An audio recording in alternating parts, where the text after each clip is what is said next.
Good evening,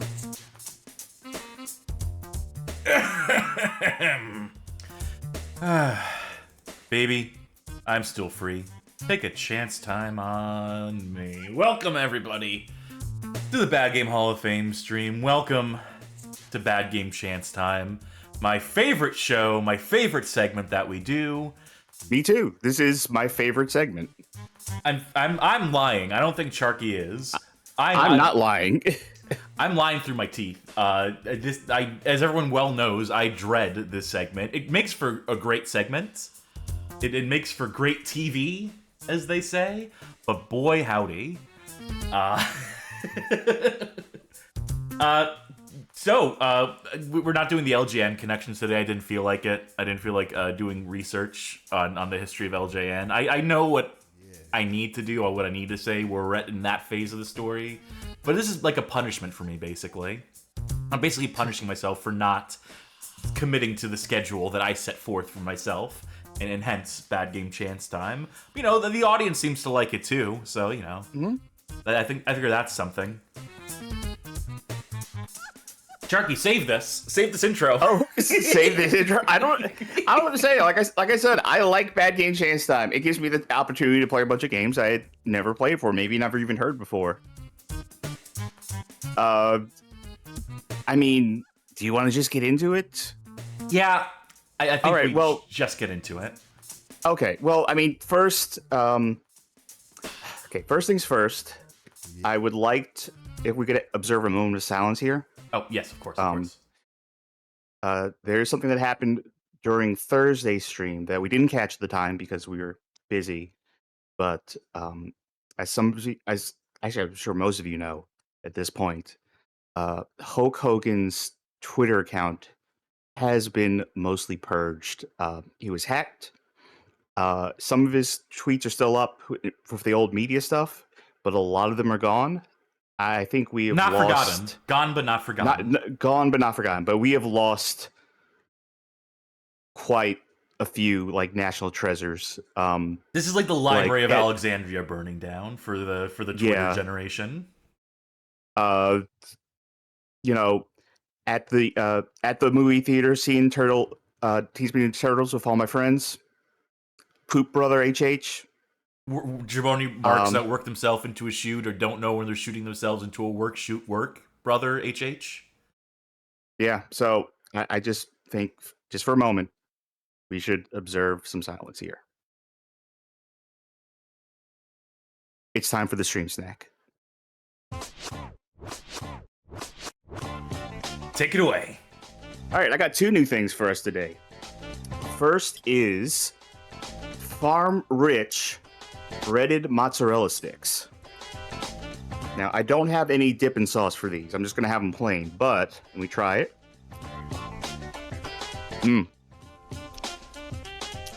Still good. It is kind of hard to fuck up a mozzarella stick. It is just mozzarella with breading on it. I've had bad mozzarella sticks in my time. Not many, but when they get fucked up, they are fucked up. Okay. Yeah, not impossible to fuck them up, but hard to fuck them up. And my drink today is Ghost EDC Electric Limeade. Now, EDC stands for Earth Electric Defense Council. Daisy. Right. Electric Daisy Carnival. So it's an EDM festival. So this is their branded Electric Limeade energy drink. So let's give that a taste too. Oh, what is that? What is that flavor? Something it's good? limeade for sure. Bad? It's I guess it's the electric I'm tasting. Yeah, it's not bad. It's not bad. It's just a bit more flavorful than I kind of would have expected out of. I kind of expected something kind of a bland limeade. But this has a bit more punch to it than I thought it would. Yeah, not bad at all. Not bad at all. Well, I'm glad for you. I'm drinking tequila in ginger ale. Should I mix the tequila in the ginger ale? I think, isn't that the tequila bomb from like Hard Boiled? No, I think there's also like an Alka-Seltzer tablet in there somewhere. Am I Do you have remembering any like John Alka-Seltzer? Woo? No, I do not. All right, not worth doing then. Yeah, all right, well, fuck it then. Should we go over the you ready to chance spin time the wheels? rules? Oh yeah, go ahead. Explain it. Just in case this is your first episode you're tuning into of the Bad Game Chance Time segments. It's the 5th one we've done of this, but, it could be anyone's first. You always gotta assume that any episode of any playthrough could be someone's first. It could be, like, 20 episodes deep into a playthrough with some complex RPG, but it might be the first one that people are tuning in for, right? Somehow. Anyway, Chance Time for Mario Party? Yes, I do. Well, of course, everyone does. Well, it's that, right? But... you see the block on the left? That's going to determine what console we're playing a game on. That one in the middle, that's the genre of game. And that one on the right is the poor, unfortunate sap that gets stuck playing it. Now, as per usual, it will end up on Super Nintendo platformer cast playing. Yes, that seems to be the pattern. That seems to be the usual routine, as has been established. Oy vey. I really do dread this, these moments building up to it. But there's really not much left to do here except... play. Chance time! Okay, I'm going first. Alrighty. I'm going to start with the traditional left to right. Console. 2600. Okay. That means whatever it's going to be, it's going to be minimal. It's going to be slight. Give me genre. Of course. Of course. It's a platformer. Why would it not be? Why would it be anything else? Now, who's stuck playing it? Come on, baby! Come on. Wait. On. It's up to me to pick. The amalgamation! Come on, Chimera, come out of here, yeah! It's great that we have this Chimera now. They can play all the bad platformers for me. Wow, they sound like they really wish they were dead. That's unfortunate for them. But they're wagging their tail. They're happy. I'll have to take your word for it. Anyway, yeah, this means I get to pick who plays it, and I don't want to fucking play a platformer. So, Charkie, you're going to play a platformer on the 2600. What is a platformer for the 2600? Yeah, good question. I mean, the 2600 is basically a machine built to display a dot and 2 lines, so... Okay. I have one. Okay. This is a 1982 release. Mm-hmm. Developed by Kid Stuff, published by Zamog. It is I Want My Mommy. That is the name of the game. Not just me crying out to the world, but it is in fact the name. You imagine a kid going to like a Sears, pick out a game, and they go, "I want my mommy." They have to actually say that to someone. All right. Okay. Oh, I'm in it. We're going. Yep. Do I have buttons? You have the one. Oh, that button. Okay. Ah. Okay. Okay. Okay. I'm building up ladders. I think I have on Launchbox here. I think I have a quote from the manual for this to sort of set up what you're doing here. Poor Teddy. He's had a bad dream, and now he wants his mommy. How about giving him a hand? Steer him toward the magical Stardust ladders. Help him avoid the nasty dream demons who try to block his path. Mom's sending special kisses to help him out, too. Now, if the little guy can just make it up a couple of big mountains, he'll get a big bear hug. So, I assume I want to get to the apple. Safe bet. I cannot. I can't climb up any further. I can't make a ladder go down. But can you go Can down? I just drop? I can't just go down. Also, I'm going to die now. Because... Oh, no. I can go down the ones I already made. All right. There we go. Yeah, I don't know why I presuming kind of thought they were one way. To activate all these. There's our mother's rectangular yellow kiss.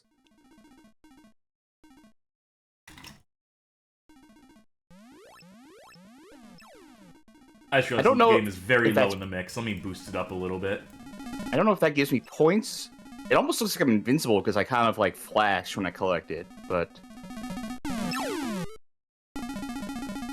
Video Game King says this is less a platformer, more a maze game. No. I mean, you gotta work with what you're given with the system.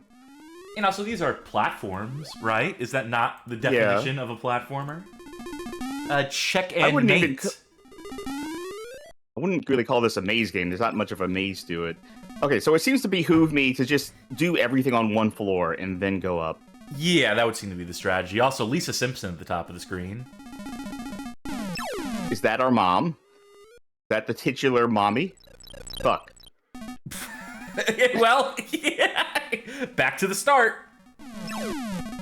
No one's redeemed it yet, so you want to rewind me? Yeah, so sure. We'll do that as long as we have that option.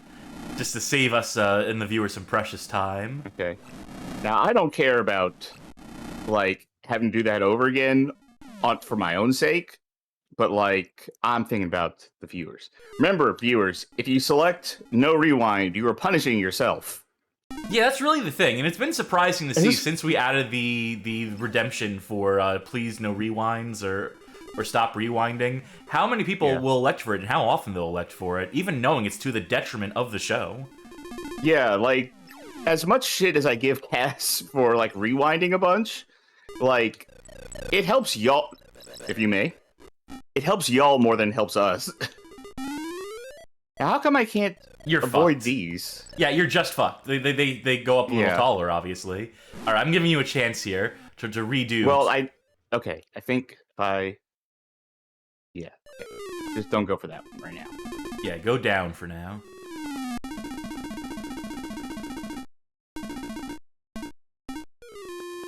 Huh? What? Was I stuck? Well, we'll find out momentarily. Okay, no, you're climbing down early. That was 100% on me. Yeah. Okay, I was very briefly kinda stuck. Okay. I wonder if the well wishes if that box is like an invincibility thing, almost like a hammer from Donkey Kong. That's what I was thinking, but I feel like it lasts too. We have to find the answer by ourselves. Say something nice. That's a nice, soothing little song that plays. Yeah. Definitely interesting that it's over. That's nice. Like, it's straight up just nothing's happening now. You're pressing the button? Yeah. We beat the game. Hit the screen. Oh, okay. Well, yeah, I guess it's...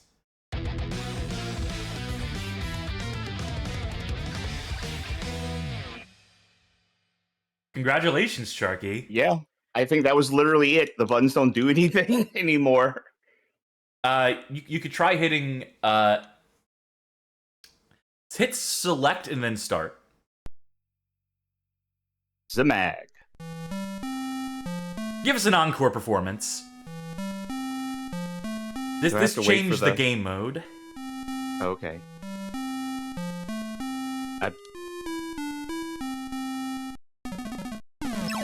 Select changes is the game select. I don't have the manual in front of me for this.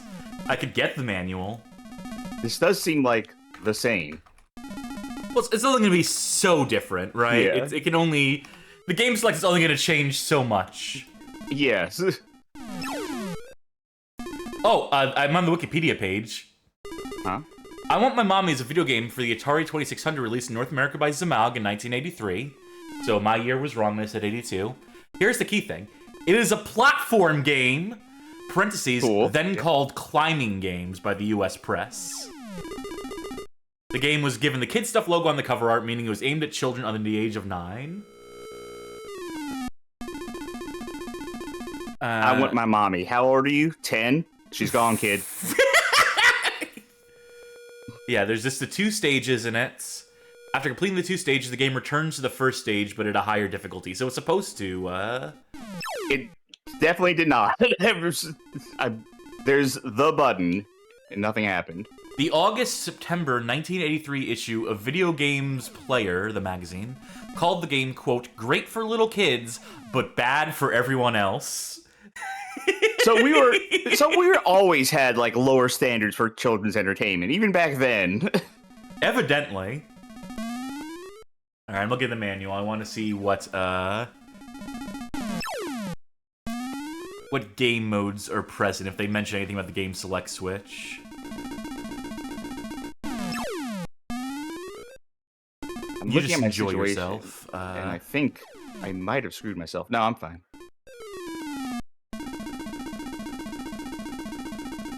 Okay, so there's no game select. There actually is no. It is just those 2 levels. They don't mention anything about like increasing difficulty or the switches on the 2600 adjusting difficulty in any sort of way. So this is just playing the game again for the sake of it, for the sake of stretching time in the show.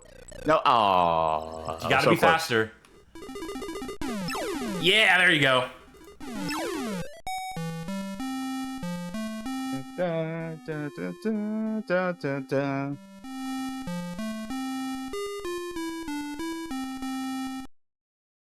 There we go. And you're sure nothing happens at this point? Let me try again. I'm pressing the button. I'm pressing the movements. Nope, nothing happens. Isn't it incredible? This used to be video games back in the day. You know, so it's 82, so there were more advanced 2600 games than this even. Man. Yeah, that would have been $40 in 1982, $1983, give or take, probably. Well, I feel like I should have taken that one. I should have played this one and then maybe dodged the responsibility of playing a later one instead. I gave you an easy one. Now, even if we're dealing with like a 7-year-old kid, how much use do you think that cartridge is even going to get out of that kid? Not much. I'm going to briefly, because that was such a quick game, I'm going to use a comment as a jumping off point. Z Reserve mentioned there was a glut of titles back then, referring to the idea of retail glut, and surely they would mostly get discounted by the following months. That's true to an extent, just so long as you're not blaming the video game crash on it, or saying there was a video game crash of 1983. That's just the...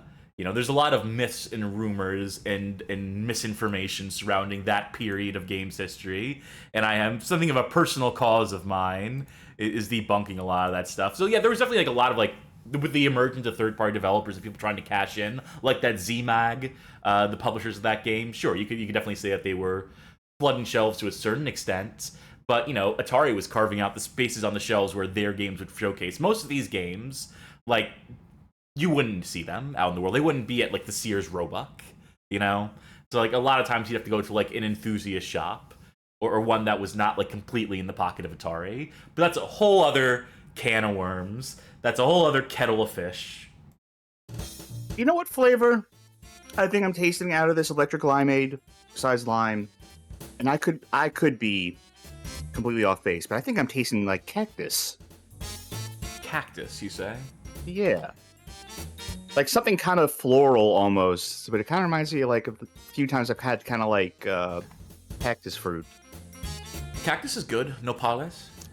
Yeah, that's what I was saying. It's not a bad flavor. Say what, if you play the next game, then maybe I'll look up what it is. But it's my turn to find out. So let's start with who's playing. Who's playing this game? Wait, hold on. No, you gotta. I have to hit the change time soundboard button. You always trample over this.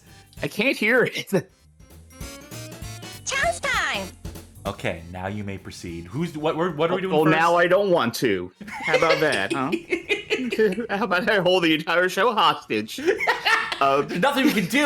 Charkie's got the whole world in their hands. All right, who's playing? Your choice. Okay. Dealer's choice. Well, what's the genre?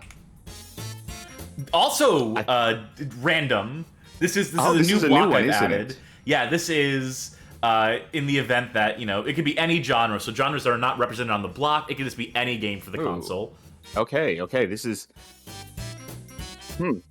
All right. I could hit. Okay, show me what the console is. PC Engine. PC Engine. Oh, okay. You're gonna have to bring up the PC Engine. Yeah, this is a really strange one. This is dealer's choice 2 ways. 2 decisions we gotta make. All right. Okay, let me see.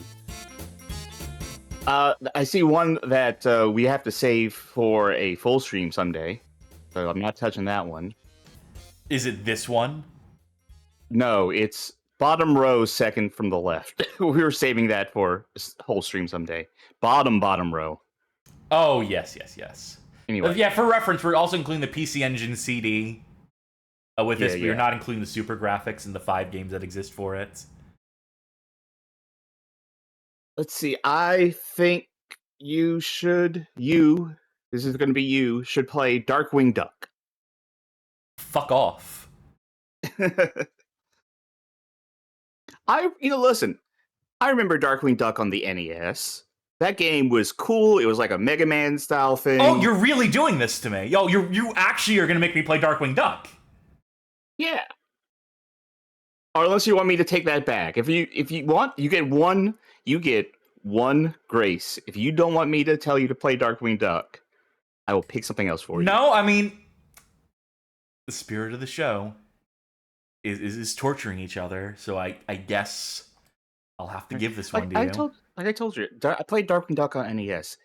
Great game. I'm sure, like the PC Engine version, like that's way more advanced. I'm gonna kill you. It's gotta be better. I do not know what you're talking about.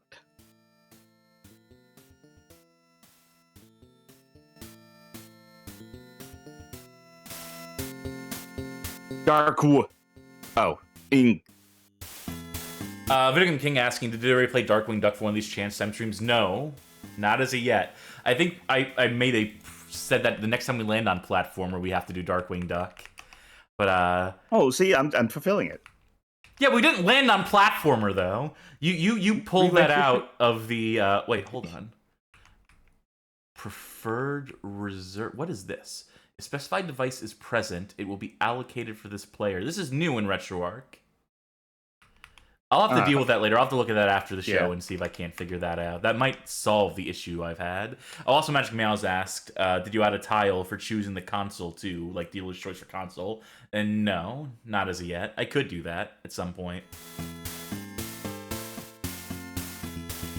All right, easy or normal? Let's go with normal. Ah! Darkwing Duck! Wait. So good of you to come so quickly. Our worst fears seem to have become a reality. Steelbeak has united the most powerful criminals in St. Canard and is threatening to take over the city. Word on the street says they are working together on an ultimate crime weapon.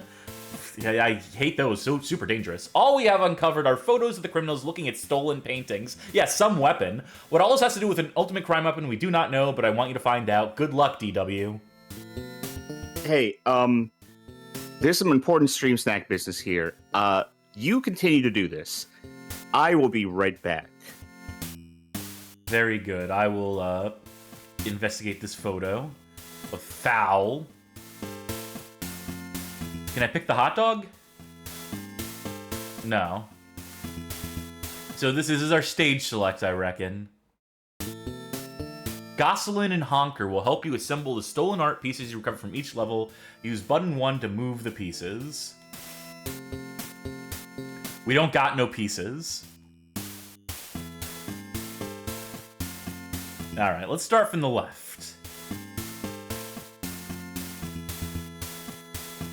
I like this little command prompty type thing. This is cute. The presentation is nice. Name Tuscarini. I by the way, for the edification of folk watching, I never watched this shit. I don't know why I said shit. I'm sure it's fine. I'm sure it's fine, kids show. I just didn't watch a lot of kids shows, kids cartoons. Okay, emergency stream snack update. Ghost Electric Limeade. The can fucking glows in the dark. Whoa. That changes everything. It does. It changes a lot.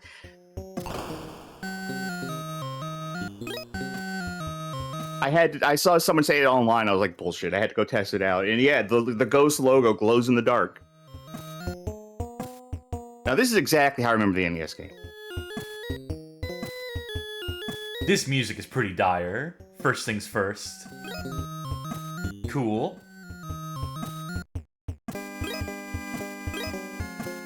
I wonder if I can take the skateboard to go back and get that one item.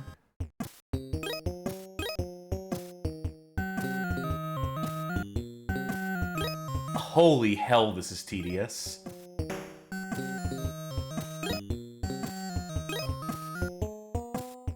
Okay. Alright, sure. That was the boss, I presume. I wonder if I'm gonna get radium sickness from this energy drink.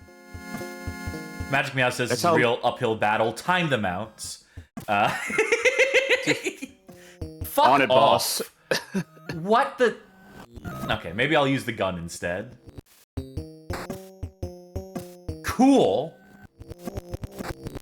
Okay, how do you... I don't think I can do that to a mod, boss. Yeah.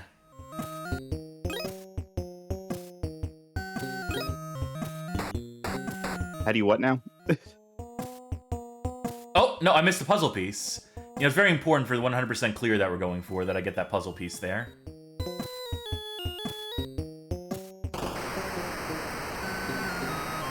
Ooh. Oh, the sound of running water. It's so soothing, Yeah. so calming.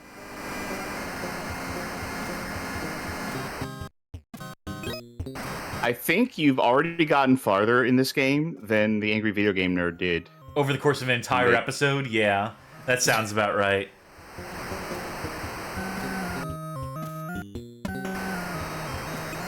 Got their ass. He's already on our definitely not coming on the show list, right? Yeah, I think so. Bridge already burned? Okay. After the intro to the first episode of the LJN Connection, where I said that they're responsible for ruining everything, I think that might have... There's these items that are up in the air that I don't know how to grab. So whoever he hired to play this game for him for that episode probably like played the first level and was like, actually, this sucks, and I quit. And they still had to make an episode out of it. There's got to be like some input here for like jumping up high, right? Maybe there's an item. You selected your level, right? Yeah. Maybe this is a case where you get an item in another level or an ability. Oh yeah, like Mega Man style. Yeah. Yeah. Like I said, this is like the NES game.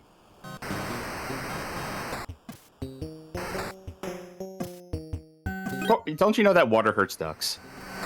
Yeah, no, that's why I always hear like water off a duck's back. And corrosive. Which of course means that... wait, hold on. I ran out of bullets. The bullets are not effective against these eggheads here. Oh, okay. Hold on. Hold the phone. Oh, yeah. One sec, just gotta suck these bullets back into my gun. I still don't know how I would get the other C without the enemy nearby, but I've decided I don't care. There's no such thing as a second chance. Okay, so real question. No more rewind, by the way, so fuck you, Carmen. Thank you. All right. All right. Do you think that AVGN still actually plays the games he's covering? No. To any extent at all? Do you think he even like turns them on? No. I think he's completely checked out, and he's entitled to be completely checked out at this point.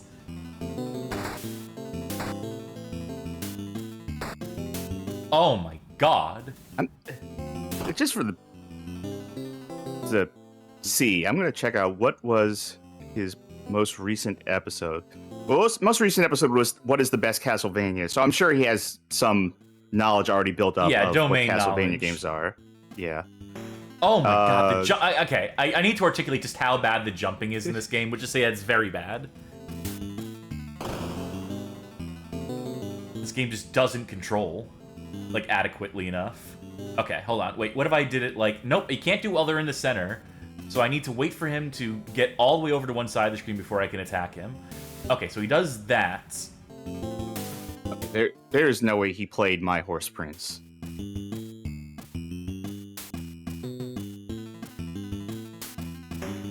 Ugh.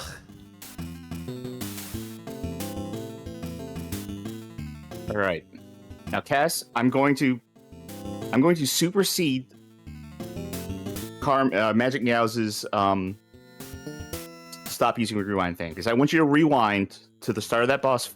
Oh wait, no, this is fine. Never mind. Yeah, I still have continues, I suppose. I thought I was going to send you all the way back. Okay, here's the thing I want. For a moment, I would like to play this. I want to see how this feels. Sure, we can do that after I flub this attempt, after I inevitably fuck this up. Because you were saying, like, I can't describe how bad the jump is. I now want to know how bad this is.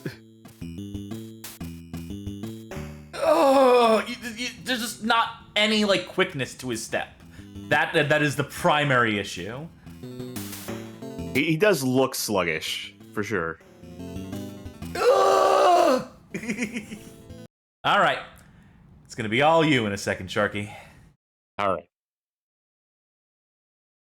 Hey, good luck.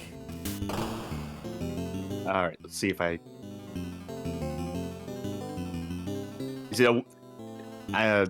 you don't have any bullets, right? No bullets. Well, I can practice right here while I wait. Yeah, there's a significant delay between when you press literally any button, really. He also has a lot of momentum when he tries to turn around. Like, it takes him a moment to go like, oh, you want me to go the other way? Yeah, and that's a problem when this is like a fight based on timing. Okay, that... I think you also have to be holding down when you land for it to actually register as stomping on the head. Alright. Gotcha. Yeah, let me take another shot of that.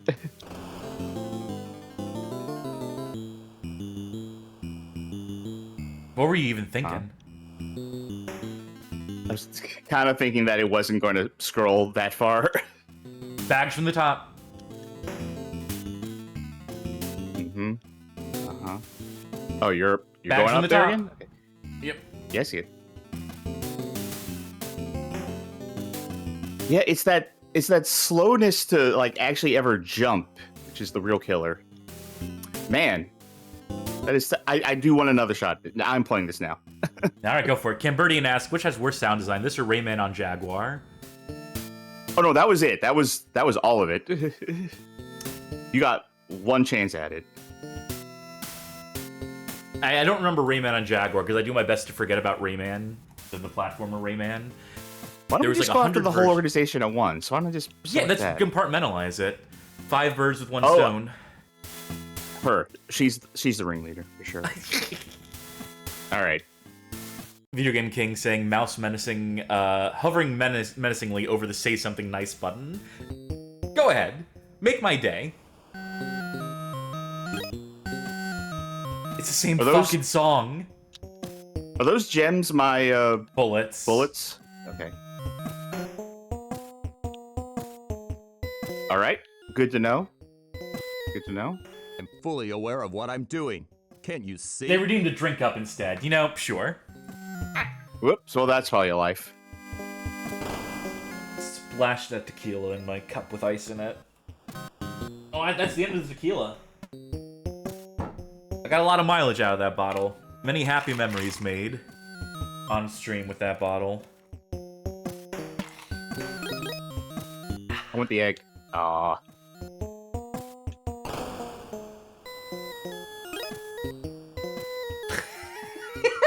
Wow, very unforgiving in a lot of ways. Oh, I have yellow bullets now. And it was purple when it shot out, and it's game over. Yeah, this isn't a good one. Game over. Oh, wait, my credits didn't... Oh, you must have picked... The that C C are in the credits? sewer. That's what the C's are in the stages? Are your credits? Yep, that's what that is. That's what that is. Oh my god. How easy is easy? Wait, maybe that's the issue. Maybe we were playing on, like... Oh, you know what? It's European normal, right? Oh, yeah, of So course. it's actually really hard. European normal is like American extreme. You're trying this stage again? This is a... Wait. Oh, I can't select him. I'll go after this little guy. I did watch the show a little bit as a kid. I liked the show because he was Just fucking Duck Batman coded. yeah. Yeah. Like, Duck and Batman, like, checks off 2 of my boxes of interest as a kid. I say as a kid because I don't really care for Batman anymore. Ducks, though, still... Yeah, absolutely. Hey, you fried yourself. That's a one-hit kill. Okay. It feels like there's no safe space to stand on those platforms. Oh, okay. That's not actually damage. They don't actually electrocute you. It's just bad signposting. But that one blue line on the floor, that's just all your life. Yeah, it's an electric fence, I would presume. Yeah, get that puzzle piece. Bobbin Eater in chat says, honestly, this is probably my favorite of the Disney afternoon shows, this or Aladdin. Do you have any experience with the Disney afternoon? Thank God, I thought you were saying this were my favorite games as a child. Disney afternoon. You have to wait for the crest, Charkie. Christ. I'm trying to formulate a thought while I'm doing this. All right. Like I watched like Goof Troop and I watched Bonkers and I watched Tailspin. So, yeah, it's all Greek to me. I was just watching Looney Tunes at 2 o'clock in the morning. Those were my cartoons as a kid. You should probably grab that D. You need the puzzle piece. Oh! Yeah, I was waiting for that to happen so I could get the D. It sure took its sweet fucking time, didn't it? I was hoping I could just shoot him once and be like, oh, you fucking shot me. I guess I'm dead. There's more platforms up there, is the thing. This song. Da, da, da, da, da, da, da, da.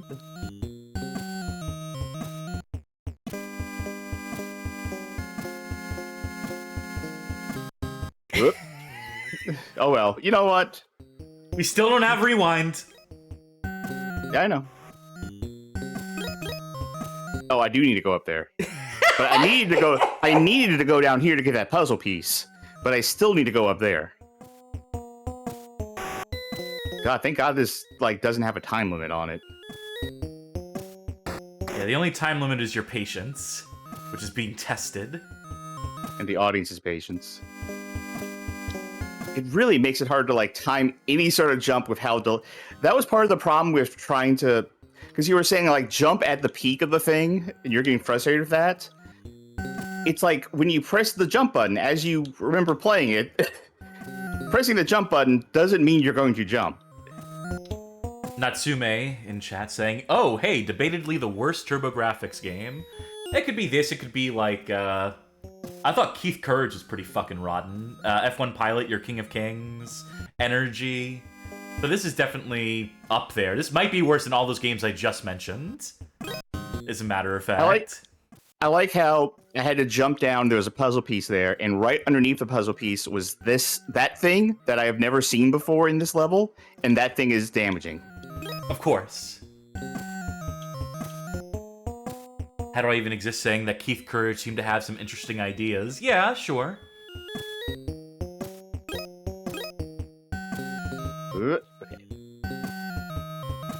Now, if you want best PC Engine games, Bonk. Ane-san on the PC Engine CD, that's the one. Adventure Island was defo on the PC Engine, right? In some form? No. I don't think so.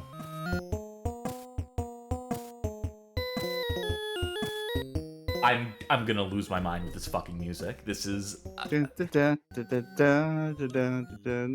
thinking this should be our new prologue music. This should be our prologue music, our epilogue music, your stream snack music.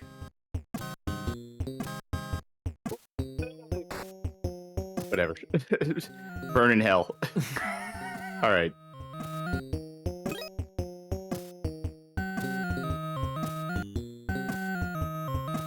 Okay, the last puzzle piece is right there. I don't even need to bother with the... What about those 10,000 point blocks, though? Do I get to fight a boss now? Yeah, alright. Okay, doesn't care about bullets.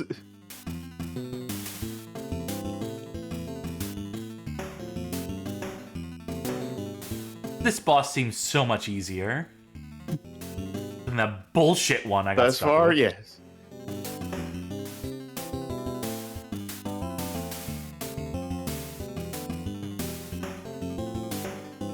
It feels like I can't jump on him without getting hurt in the first place, and I'm holding down, but okay, we beat a level. Do you think that's enough for this game? Oh, wait, some weapon doesn't look like one to me. Oh, some weapon, pregnant pause, doesn't look like one to me. I mean, it doesn't look like it much. I mean, it's an incomplete tile puzzle. Wait, how much of this are they expecting me to solve with, like, no context clues?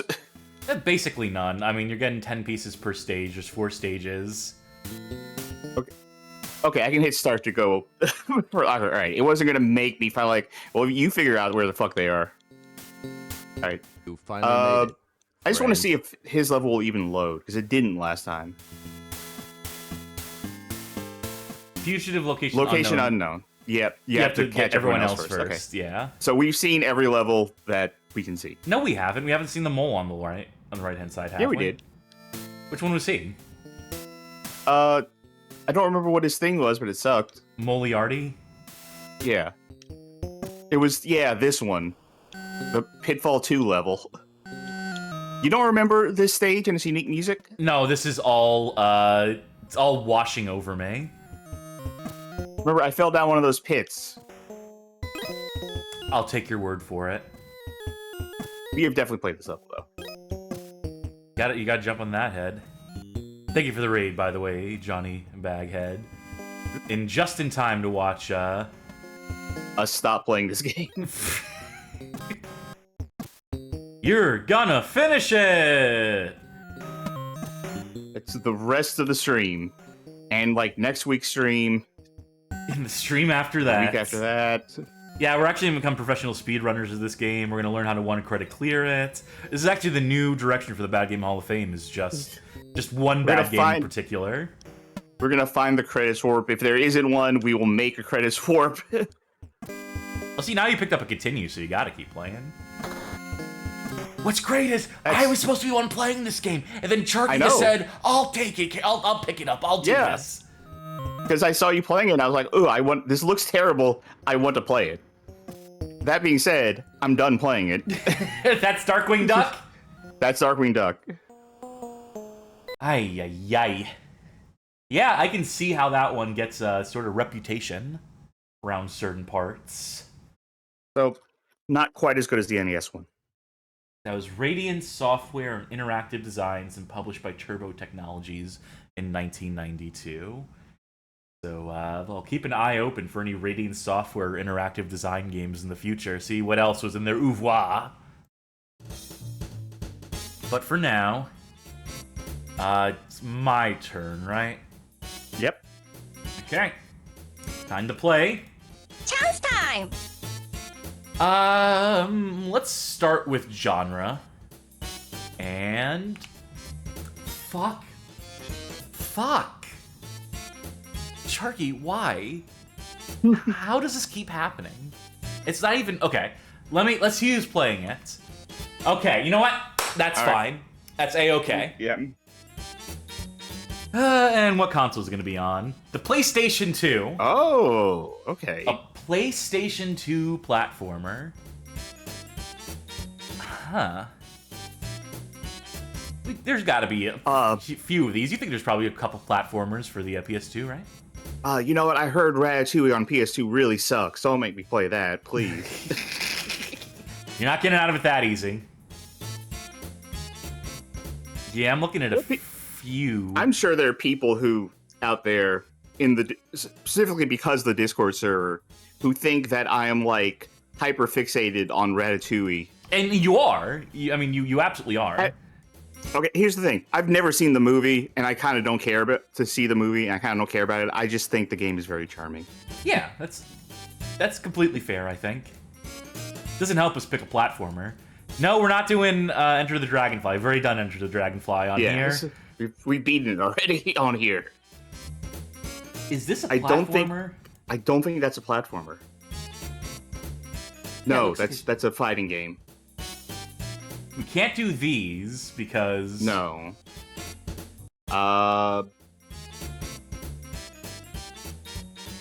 Do you consider that one that you were hovering over, below the one you're currently hovering, do you consider that a platformer? For all intents and purposes, for the purpose of moving the segment along and having something on stream, yeah, I'm going to consider this as a No, you know, it's an adventure game. I can't even cheat it. Okay. All right. And we don't have a thing for we have question mark for adventure game. I'm surprised you. There's so many platformers on PlayStation 2. I'm surprised you don't have any of them. Hey, guess what? I don't fucking collect. Oh wait. Okay. Yeah, you're fucked. Enjoy. I wouldn't call it a platformer, but all right, let's. This is the platformer. Move it along. This is developed and published by 3DO in 2001. This is Portal Runner. After the stream, at some point, maybe not tonight, but we're gonna have to like get you some platformer games for PS2.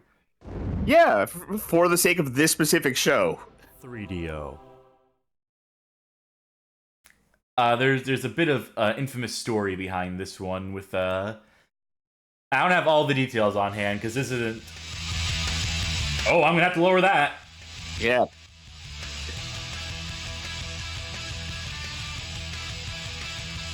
Okay. Oh my god, is this licensed music? This might be. Well, you have control, so you can press start to continue. You can press start to continue. Yeah, there we go. Check our options real quick. Thank you. I don't think the music in the game is licensed. Yeah. Just for the time being, though, as I check this. You might not be able to get into options from yeah, from the game. I will turn it back up before. So a couple comments from chat. First of all, Video Game King pointing out this game. I said it was a 2001 release date. Specifically, it's a September 11th, 2001 release date. Ooh. Not a great day. Yeah, this is the second worst thing that happened on that. Look, Mom, I know you're upset, but the game I wanted just came out, so let's go to the store. All right. I'm going to hope that the game just tells me what to do when I get in there. Paul S. saying, getting poser comic vibes here. That's never good. No, it never is. And Abominator touching on what I wanted to touch on. Which is that, do we happen to have the letter to EGM about this game on hand that people need to know? Yeah, that's what I was referencing in terms of this game having a little bit of a history behind it. So let me go ahead. When did you last play this game? Yes, because you have a previously saved game. Yeah, I've absolutely played some of this game before. You're okay with me overriding it? You know what? Go right ahead. All right. You only get one save file for this game, though. Bob, if you have the letter on hand, DM it to me, because I need to try and find where it is otherwise. And I don't necessarily want to be doing searching during the show.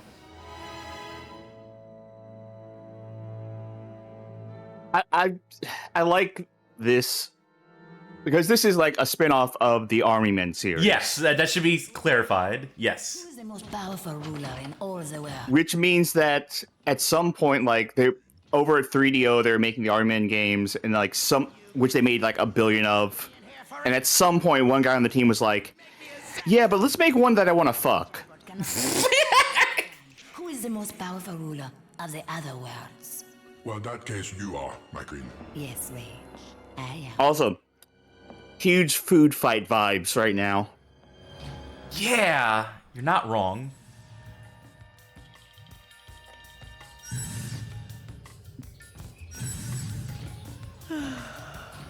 So many worlds. Smebble Bear says, and that man was Trip Hawkins. We're getting to that in just a minute. So many willing to serve me, yet I am so lonely. Why is that, Rage? Everyone is intimidated by your great beauty and commanding strength, my queen.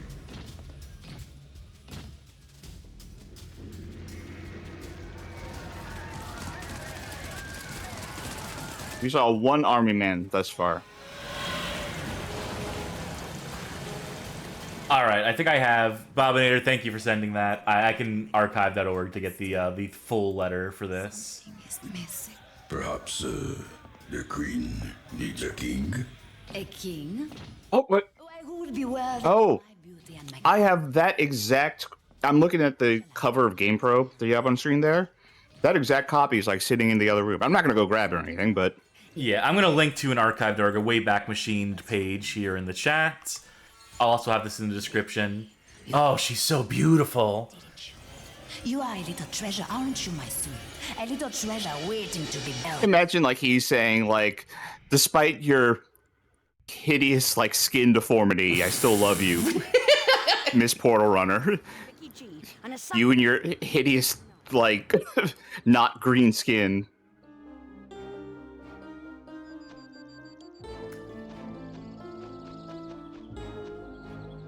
So how are these controls? A little tanky. Oh.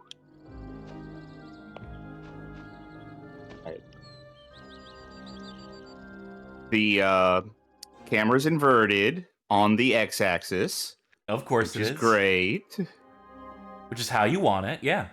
and on the y-axis. Yeah. I've said this a million times.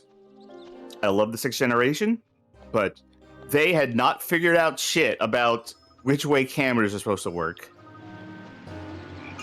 Bob It's Maynard, like, you wanna look- saying, looking- remember when this looking year was right, about you should- toys fighting other toys? Yeah. Like they were like, every developer was like, okay, the player wants to look to the right, so they should press left, right? You press left to look right. Yeah? Yeah. The camera is doing this thing where it is not like, it does not want to stay behind my character. It feels like it's drifting. And like not in my controller sense. I think you can just walk in the water, maybe, by the way, or do you have to jump into... No, yeah, you're fine. Yeah. Anti-clockwise. Clockwise and anti-clockwise is how they're describing it. Okay. Well, let's do that. I'm going to turn the camera anti-clockwise. Yep, this is how you do it. Just aliens. Aliens made this. Yeah, Trip Hawkins from another planet. Alright, so here's the thing. 3DO President Trip Hawkins President of 3DO Corporation, 3DO Company, took personal umbrage with a review written by GamePro for this game, for this Portal Runner. They gave it a 2 out of 5, which seems very generous. Yeah, I was about to say, thus far, seems generous. And shortly after publishing the review, Trip Hawkins wrote a letter, directed it directly to GamePro's publisher and president, John Rousseau. The letter was CC'd to Wes Nile, GamePro's editor-in-chief, and openly distributed it to the senior staff. So this wasn't published in the magazine because they didn't want to, you know, that would have really burned whatever bridges. But by the time 2005 rolled around, Game Drool, which appears to be a since defunct project, but probably ran by a... Hey, guess how this aiming is? I can only imagine. Okay, inverted on the y-axis. Duh. Not inverted on the x-axis. Oh, that's nice. Which means they understood that if you wanted to look left, you would move the thing left. But if you're in like normal camera mode, if you press left, you look right. Intuitive. Oh, intuitive platforming, intuitive edge. You see what I mean about the camera, by the way, too? Yeah, it's not good. I mean, I've played this, so I know. Okay, so yeah, this editor has been, this letter has since been distributed online. It was posted in full on this GameDrool.com. The archive exists for it. This is the words of Trip Hawkins. Hello, John. We at 3DO were very discouraged by the slam job on Portal Runner. I would hope you can recognize that I do not love all my children equally, and can be objective about both good and bad features in the game, as well as games that are of quality. I'm sorry. For example, my son John, he sucks. Those that are of quality, those that are not. I do not send messages like this to you after every review, but this happens to be a game that I have played all the way through and beaten on all difficulty levels, and I know the game intimately. I also have seen the profound positive effect of this game has had on my children. Well, your other children, the ones that you don't love equally, you fucking idiot. This sort of thing is really tragic, because your online review excerpt was the first public review of Portal Runner, and it set the tone by telling the hardcore what to think. It closed minds that it could have opened, even though your reviewer is hardly an authority on either games in general or Portal Runner specifically. His voice will be heard louder and taken more seriously than others. It's not right, and it's not fair. In any case, your reviewer blew it on this one, and we are re-evaluating our relationship with GamePro as a result. I think... Oh.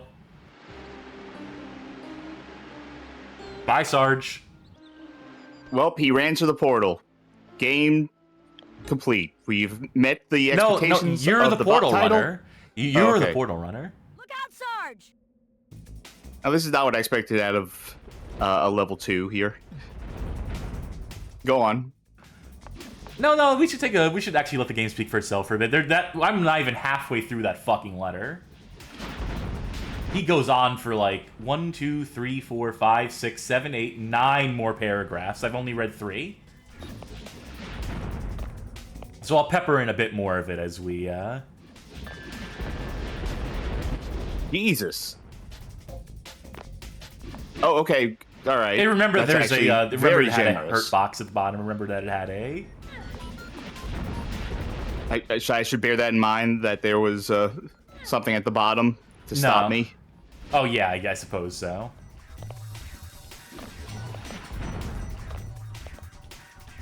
Okay. Carefully. There. Oh. Oh, this is kind of nauseating, isn't it? Well, goodbye, platform. Are you coming back? No? Am I just... Alright. Thank God there's no fall damage. I can tell that this wants to be... To some extent... Thanks.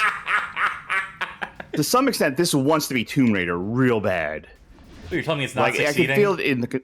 Yeah, I can feel it in the controls, though. Like, this tank control kind of movement. How it's... Huh? If this is Tomb Raider, then you gotta tell me. Do you feel stronger now? No. Now I do. Picked up a heart. How much? Is that heart only healing me, like, 1? Yeah, it's only 1 point. Folks, check out our playthrough of Tomb Raider, The Angel of Darkness. One of the first long-form playthroughs we committed to in our streaming endeavors. I wonder what was up there, and also how they expected me to get there. Oh well.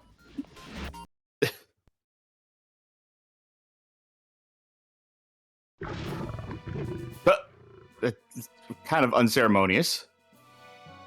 And That's when did it. I get a lion? That's as much level as we got. But I found a lion in Chess World, by the way. My friend. I didn't give you permission to overwrite my save data. I already did at the start. Remember, I asked you that. Fuck! What do you know? A candy store. I knew if I followed Sarge, I'd get a good story. Now where to go? A good. Are you a journalist? Is that actually? Is she a journalist? Is that her role? Think so. In the lore? Yeah, is her lore? Wait, is like is her like? Is the story that she wants to report on candy? Is that wartime her correspondent? Yeah. It's a strange universe. This has actual combat in it. Eat him or kill him. That's a very normal sentence to say in reference to anything. I ask myself the same thing every day. Yeah, I was hoping you'd make it to this stage. This is where the game really begins, if I remember correctly. So, you enjoy. I'll give you a couple more paragraphs. Continuing from the Gospel of Trip Hawkins. I think it is unprofessional of a reviewer to assume he represents all his readers and all his market segments and can therefore dismiss a game based purely on his personal experience of a game, particularly when he has no context about the goals and target audience of the game publisher. So he disagrees with the concept of reviews. Yeah, pretty much. That's like basically what Trip is getting to here in not so many words. Him. The audience for games no longer consists of one iconic block of angry young men who cannot get a date on Saturday night. Boy, howdy, was he off on that one. Boy, if only he knew what 2024 fucking held in store. Not in terms of being one audience, but in terms of that being, like, the most vocal audience, still. In terms of those people speaking so loudly as to hush everyone else. That's not Trip Hawkins. Those are my words, not Trip Hawkins. Reviewers who don't consult with the game publisher about the intended audience and don't attempt to position a game in terms of who might like it and who might not like it are unprofessional. So you hear that, folks. You gotta, every time you review a game, you gotta reach out directly to the publisher and figure out what their intentions were, what their goals were, what their market was, because that's, you know, your job. Just reaching out, got a review copy of your game in, thanks. Just wanted to ask, am I supposed to like it? You want me to like this game? You tell me how to feel and think about it. I furthermore propose as a solution, so here we go, we're getting into some brainstorming here. You know, he's not just addressing the problems, he's creating some solutions. I furthermore propose as a solution the idea that you assign a journalist during the preview stage of a game and provide professional follow-through by having that same journalist write the review. In the case of Portal Runner, we had some ambition to reach a wider audience. We wanted to include boys, girls, women, and casual gaming men. I know from first-hand experience that Portal Runner is a hit with all those market segments. The game flopped. Many of your readers are in those segments, but your reviewers are not. Meanwhile, I personally think we made a game that hardcore adult male gamers would enjoy, but I can understand that some of them would reject it. Killed or gained 20 pounds. I'm glad he didn't mention NBs because I'm not liking this. Yeah, no, they left us out of it mercifully. We have no skin in this game, either of us. Many of your readers. Trident arrow. This lady keeps cutting me off. Many of your readers are in those segments, but your reviewers are not. Meanwhile, I personally think we made a game that hardcore adult male gamers would enjoy, but I can understand that some of them would reject it the same way some adults reject Shrek or Beethoven. I assume it means, like, Beethoven the dog. Just on the same tier, you know, the Beethoven symphonies and Shrek. We have to but find personally, the answer by I think that ourselves. really means there is something wrong with a man like that, not with Portal Runner. If you disagree with me, you do so at your own peril. The industry is in a malaise. As you know, most game publishers are losing money and have cut back on advertising. Many magazines and webzines have perished. What seems needless to me is the often overly negative tone that gaming editorial takes. Well, speaking of, you know, combating negative tones, we got to say something nice out of the chat. Did we? Yeah. The auto-aim is generous enough. I don't have to worry too much about lining shit up, especially when lining shit up in this game is Herculean. I'm going to take a break from reading the letter for now, because I need to read more messages from chats. Prosugar92 saying this is Tomb Raider meets Toy Story. Yeah, accurate. Johnny Baghead. Reminder, Metal Gear Solid 2, Silent Hill 2, Eco, Final Fantasy X, Jak and Daxter 1 all came out on PS2 the same year as this. And made by the same developers. Hang on, Sarge. I'm coming. Vicky, find a way to make that pig fall on that castle. Who's that voice actor? Yeah, I was about to say, like, I've definitely heard that voice. Great. I'm being attacked by huge cookies. I don't know whether to pull out my bow or a giant glass of milk. Yeah, I can see how the hardcore adult men would be a market that would be like invested. I don't in this think game. that's the way the cookie crumbles. Climb to the top of the chocolate tower. Paul S. calling that letter presumably God's dimensional poison. Hax Dralian says, so it's considered good form to ask, what the fuck were you thinking? Basically. I mean, Trip's opening the door.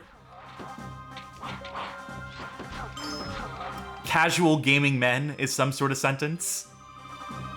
How do I even exist with a quote saying, like a theoretical quote saying, hey, 3DO, hey, who is this for and why did you make it? Pinata, your days are numbered. That's what Trip wants Get people cut off. asking. Your days are Come on, Vicky. Okay, how do I switch arrows? Well, Oh, thank you. So James. first of all, I the frayed I wire. just ask. Oh, Shoot the string. The frayed part. I did. No, you Oh, didn't. the frayed part. Listen, I'm sitting real far away from the screen out of necessity. That's my girl. Good job. That's my excuse. You know what? What I need to do is I need to have more energy drink. That'll help. Yeah. Johnny Baghead saying, sadly, devs venting about reviews in this salty one. Devs venting about reviews this salty only happens on Twitter now, so it's way more toxic and unreadable. Looking. I have to say, Jim Cummings. But Dad, Okay. I had to go. With Plastro captured, Dad? we haven't had a decent story in months. You were in direct violation of my wishes, traipsing off on the front lines of a major battle. You could have got yourself killed. Daddy, please. This discussion is over, young lady.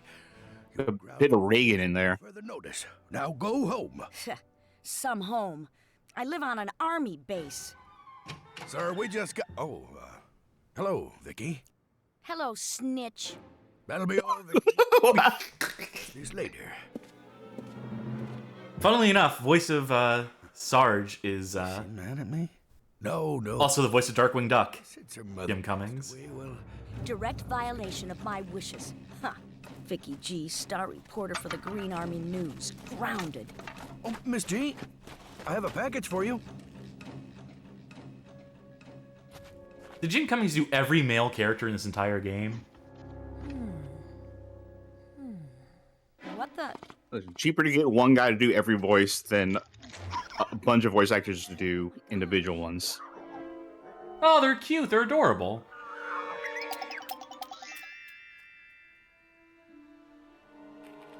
What if that had nothing to do with anything else that ever happens in this game? That was just like a one-off. The story of your career awaits you. Follow the map and seek out the one called Rage. Tell no one.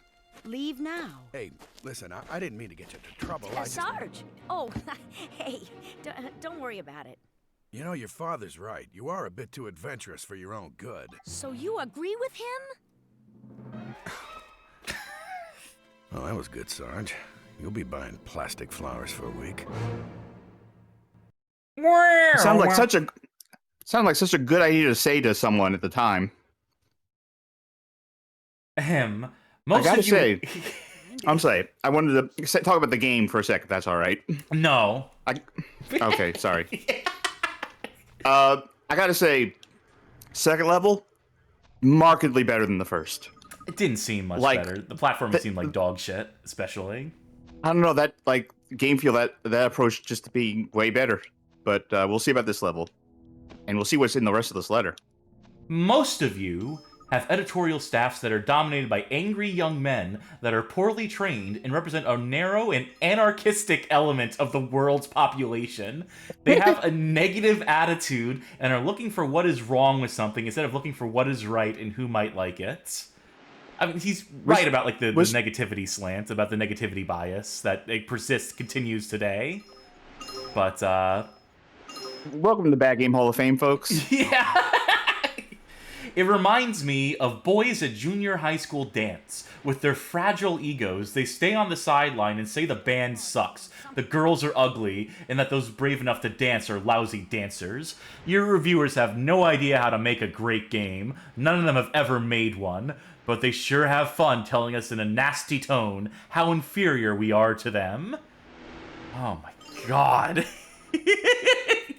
Johnny back and saying, oh, fragile egos trip. Funny you say that. Oh. Hot shot, Crystal. Magic Meow is asking, is this going to be the rest of the stream? No. I just want to finish this letter because we're almost nearing the end of it. There's only 4 paragraphs left. So you keep playing and I'll keep saying. Gotcha. I truly find it astonishing that magazines like yours seem willing to slit your own throats on occasions like this. You have so much more to gain if you are enthusiasts for gaming and try to find the audience for a new game. You are so much better off if you do not bite the hand that feeds you, Jesus. and do not patronize me by telling me the reader is the customer. Your real customer is the one that pays you your revenue, and it is game industry advertisers. If you need to be able to be constantly negative, you need to accept that you are like a parasite that is killing its host. In God's millions of years, he has not created nor evolved the creature that would have such a stupid strategy for survival. I mean, except for all the creatures that have literally, like, you know, fallen off the evolutionary ladder. But it is a common attitude among game magazines, despite the evidence all around them that it drives many of them into bankruptcy. You have been around long enough to know this is true, but you have not adapted your publication. So as they say, saying the quiet part out loud. Yeah, this is literally arguing for paid reviews. Every review should just be positive because it helps the industry, and the consumer doesn't matter because it's just the game advertisers that are your sole source of revenue. But also, you know, you gotta let the gamers know. You gotta be truthful and honest with them, and you know, and positive towards them. Or something. Now, Mr. Gersman, about your review for Kane Lynch. Yeah. Arrows are gonna break that wall. I should mention in passing that 3DO has been one of your largest advertisers. Effective immediately, we're going to have to cut that back. If a consumer sees a bad editorial in a positive ad, they're going to assume the ad is biased. What is frustrating is that often it is the other way around. But to make matters worse, they will still think the advertiser is stupid, and will reinforce their confidence that the editorial must be accurate, because it is also saying the game publisher is stupid. So, I don't go for that. In addition, it makes far more sense to give financial support to publications that are more professional and more fair. There are only so many bucks to go around. In conclusion... Wow, she was really happy about being up somewhere high. The entire cutscene for her to go, oh, Vista Point, and then just kind of look out at nothing. It's a lovely view. If she had a camera, she could probably like use this for her story or something, but... In conclusion, I think you owe us one, because you took us by surprise and threw our review to a wolf. And you accepted his word as God without even checking in with a major advertiser or wondering about how it makes you look to rip a game you chose to put on a recent cover. I think we share a common vision, which is to get more people to play games and appreciate what a great thing it is to be at play. I know you are proud of the circulation increases of GamePro. We both are doing things to try and expand the audience for gaming. Unfortunately, our efforts to expand beyond the angry young hardcore are being counteracted by your angry young reviewers who don't share my vision or yours. Sincerely, Trip. Love I want to point Trip. out. I want to point out something else first. Was that when I got to the geysers, it said pointing the camera up will, you know, help you see obstacles going forward, which I could see him going forward until it gave me that tooltip and automatically forced the camera to look down. Of course. Also, so what did Trip go on to do after that? He's done fine, I think. I think he's become like a venture capital guy. Video Game King asked, what do you think the odds are that he's into AI writing these days? I see it. I see your logic there. I think it's entirely likely. Yeah, he got into like venture capital and startups and stuff. He's a professor of entrepreneurship and leadership at the University of California, Santa Barbara. So yeah, he just has a residency. He's probably just like coasting at this point, enjoying like a semi-retirement. Video Game King pointing out that there's something a little sad about this. Trip Hawkins got to start at EA, where the whole idea was to give developers a human presence in the industry that the industry didn't want to give them. He created the 3DO in part to create an alternative to the walled garden model of video game consoles, and then here he is telling writers to fall in line. This is business. What am I getting shot by? Oh, that guy throwing rocks. That's hitting me. There are like purple things that were. Get that heart! Get that heart! Get that heart! I'm working on it. Oh, that respawns immediately. That's So you could theoretically just stand on that heart and just like shoot him. Take hits, yeah. That purple stuff. I guess this is the bats. I guess it's only that one specific bat.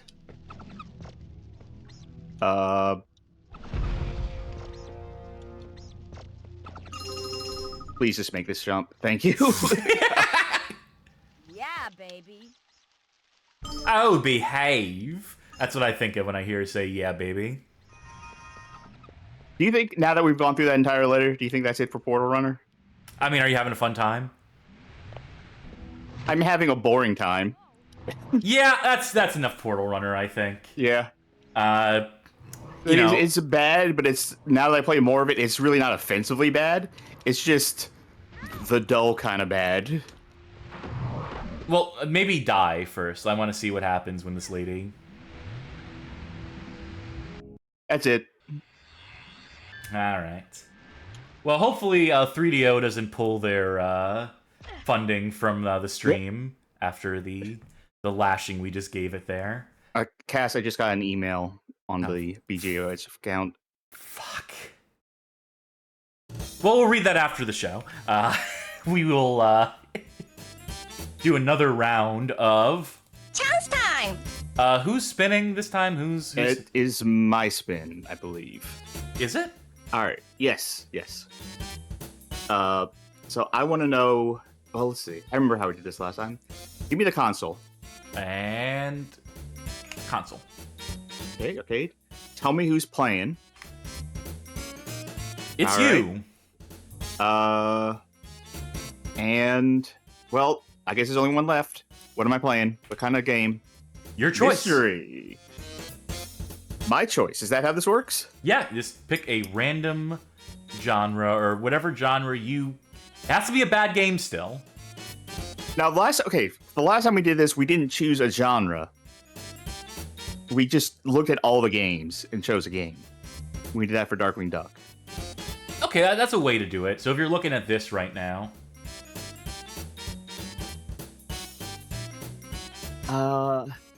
I almost feel like it should be your choice, because I chose Darkwing Duck for you. I think it's only fair that you choose the game for me. Are you sure? Yeah. Okay. Listen, I don't dread this segment as much as you do.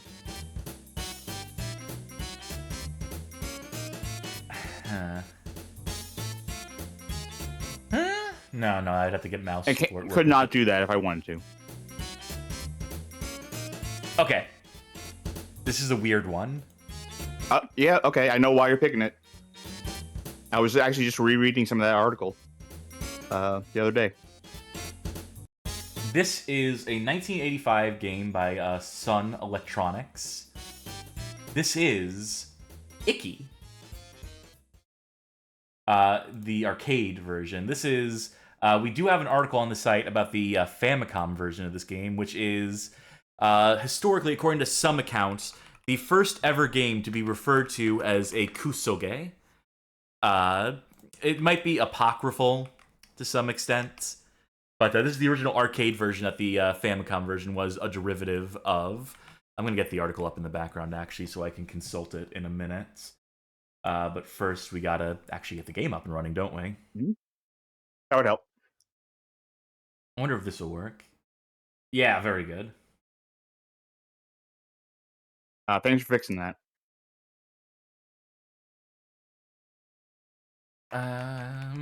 Let's make sure your inputs are working too. Yeah, that should be good. It'll be like select to put a coin in. Is it a one-button game or a two-button game?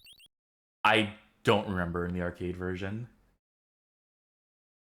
But you will press start to start it. And I do got to see what the audio... Oh, look at that art.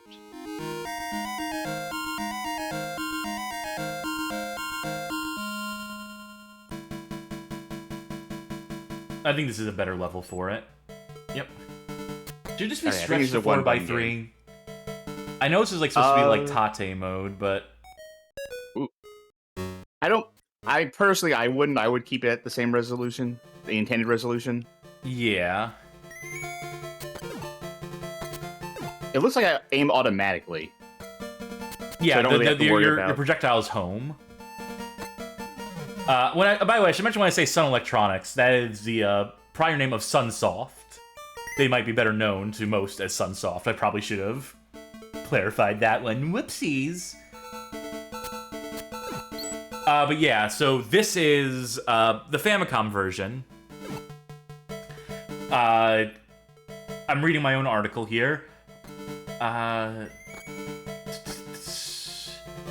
For slang that gets tossed around so frequently, especially on the Japanese side of the web, it's kind of astonishing that there isn't really a concrete source on where the term kusoge originated.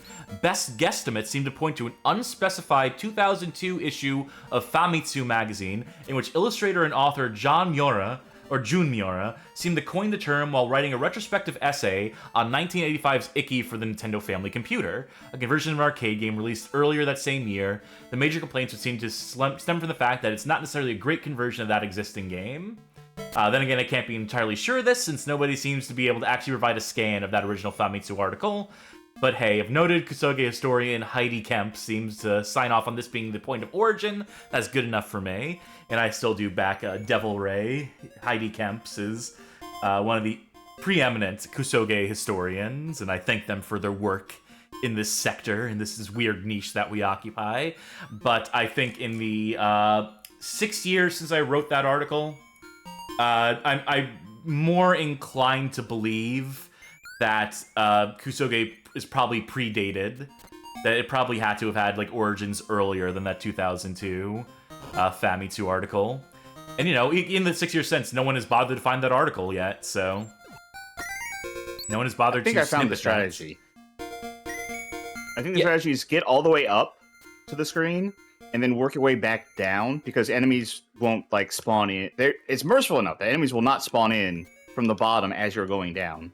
I missed the key though, that I could have freed the guy with. Yeah, and being on the edges of the screen at all times, that's my major complaint with this game, is the fact that you have to like go so south, so east, so west, so close to the edge of the screen to get it to start scrolling in a direction where the only direction that's safe is up, basically. Like, you know, like you're gonna have to move right in a second, right? Yeah. Yeah, so what if like an enemy was off screen? They're not. They are in the Famicom version. Yeah. In this version, they're not, so... Oh, yokai. Yeah, I think you need to... They can curse you if they touch you, and those shrines and statues are what dispel them, if you happen to get afflicted. By the way, in case anyone's curious what the plot of this game is, Ikki is basically, like... I think it's on historical events. It translates to something like Farmer's Rebellion. And it's about, like, a... I don't know what period of history this would be. It's obviously like very feudal Japan. You're playing as the farmer Gonbei, and if you play multiplayer, the second player is Tago. You are a single-handed... You are a single man or two-man revolution against your feudal overlord, who's raising the taxes or demanding like high grain returns or whatever, like, you know. So it is basically like it is your one-man rebellion, and this is you going up against all the forces of your overlord, of the emperor. Just like it happened. So this is really the first Dynasty Warriors kind of game. You know, I suppose you can make that argument. Video Game King says, another sad tale behind this game. The company that made a game about peasant uprisings, now making a significant chunk of money from collaborating with Israeli counterintelligence companies. Oh, Sunsoft. Not get super political on this one, but yeah. Video Game King pointing out, it's a little odd that you're fighting ninja, who were themselves peasants who had every reason to join your revolt. Don't let that get in the way of a good game, though, right? I can hide. Uh-oh. Have you used, like, any continues? Have you put more coins in and hit start at any point? No. I've only lost, like, one life. Alright. Good on you. Well, it's about to get harder.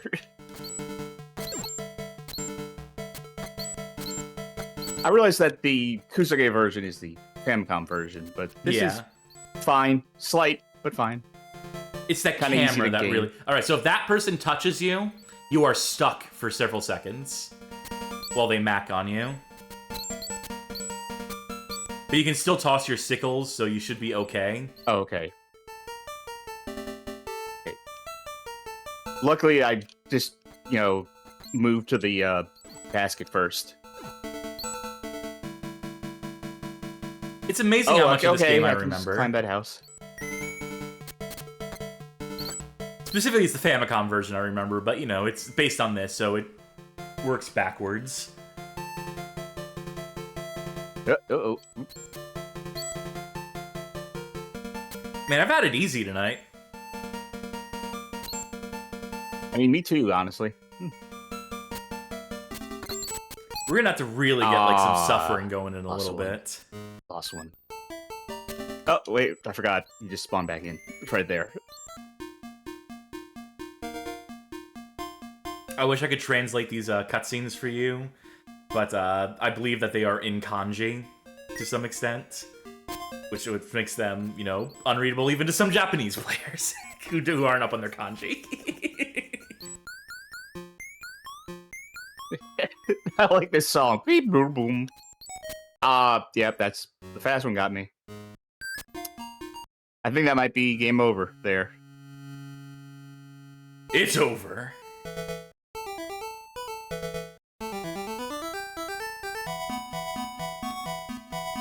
So not terrible. Not the not terrible. worst. Insert coin. Is he going to correct the spelling of coin? Very good. Yep. That's a joke for all the English ain't- speakers in Japan. This ain't a midway game. Is that it for Ikki? I think that's it. I think that's it for Ikki. Good enough is. Oh, Ikki, what a pity. You're a fine game. Why does your block always appear as... Or the third block, I mean, always stop and the other two start pick... Maybe because I have the numpad shortcuts. Maybe because I use 1, 2, 3 on the numpad to do, like, something like that. But, that's getting the technicals. That's beyond what the peons out there, the peasants out there in the audience need to know. Don't throw a revolt. Don't revolt against us. Yeah, I was about to say, you're tempting fate. You reckon it's time for another round of... Chance time! Chance time? Go for it. Is it my turn? Yep. Okay. You know, let's get it out of the way. Genre first. Okay. All right. I mean, I'll take that. That makes my life like way easier if I happen to be the one playing. And let's see who's playing. There we go. Finally, it's my turn to play something again tonight. All right. And what console will it be for? Game Boy Advance game. Okay, I know it. All right. If it's my choice, if I just get to play what I want. Choice, I don't think we've really cleared up the rules on what that is. But yeah, go. Yeah, that's a good pick. Remember that no rewinds are still in effect. Now someone wants to spend the points for that. Yeah, I'm committed. I know exactly what I want to play. This is a 2002 Game Boy Advance game. Developed by Rebellion Development. Your favorite. Published by Destination Software. It's fucking Medal of Honor Underground on the GBA, baby. Should I break out the 16:9 for this one? No more fooling around. Thank you. I don't need the rewind for this one, actually, Battle Tank 09, but I do appreciate it. The Game Boy Advance That'll be worth it in the future. The Game Boy Advance does have a kind of wonky resolution. Should I do this in 16? Yeah. No, let's launch it, and I'll see how I feel looking at the way that it crops. You get started. I'll be right back. Yeah, give me a second, folks. No, it's crushed 4x3. I definitely don't want that. What about 1x1? Let's test 16:9. Yeah, I think 16:9 is going to be the best for this one. Johnny Baghead, who I talk to very frequently, a good friend and essential member of the Discord community, who has also happened to collect this game. 2 copies of this game, the PAL version and the NTSC version, and they apparently run differently, not just beyond like the 50, 60 hertz thing, which I don't even think that would be a factor on handhelds, but they have different performance, different like ways they handle like the resolution and like the texture warping and stuff. It's a whole thing. This is also a game I've written about, by the way. I've only gone and written about it. Let me go ahead and get a link to my own article here on the Bad Game Hall of Fame website. So this is something this is a game that I have championed, that I'm somewhat passionate about. Maybe passionate's not the right word. Maybe it is. Who's to say? This is obviously a conversion of a PlayStation 1 Medal of Honor game. The sequel to the original Medal of Honor, as a matter of fact. And that's a 3D first-person shooter. And Rebellion said to themselves, 3D, Game Boy Advance, they want to do a conversion of this game. They want to do like a version. You know, publisher was probably like, you know, just do like a top-down like version of it, you know, follow some of the same story beats or whatever. And Rebellion's like, nah.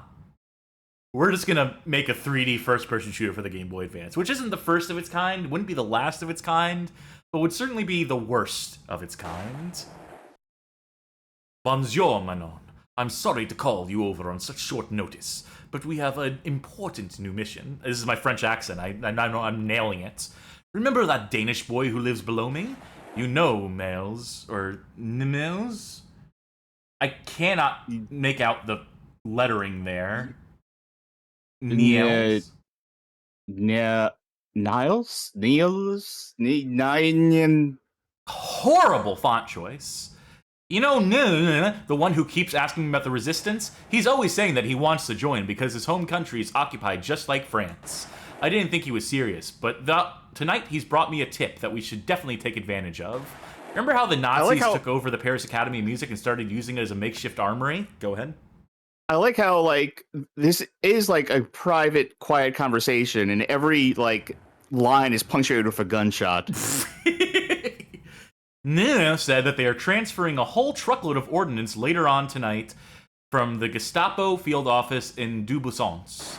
He stole a copy of the manifest and showed it to me. The truck will be carrying crates of ammunition, explosives, small arms, and even a few heavy machine guns. So we're playing as the French resistance. We're playing as Manon, who is based on a real-life female resistance fighter who was quite famous in her time, who became the stuff of legend. I don't need to see the rest of this intro. All right. Manon, mes petites. Thank you for deciding to help us out on a midnight raid. The ever-increasing Nazi presence in the city has made it much, again, more story. Wasn't there another Medal of Honor game based on her? Or a character that was like her? She appears in other games in the series as your mission coordinator.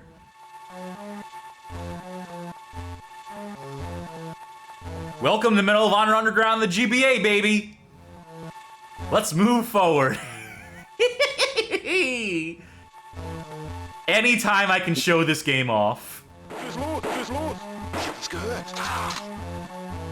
1, 2, 3, 4, 5, 6, 1, 2, 3, 4. I'm trying to count the frames. Frames per second, yeah. Yeah. Try to count the pixels. It might be single digits. Sorry, I got a little sick there for a second, genuinely, getting close to that wall.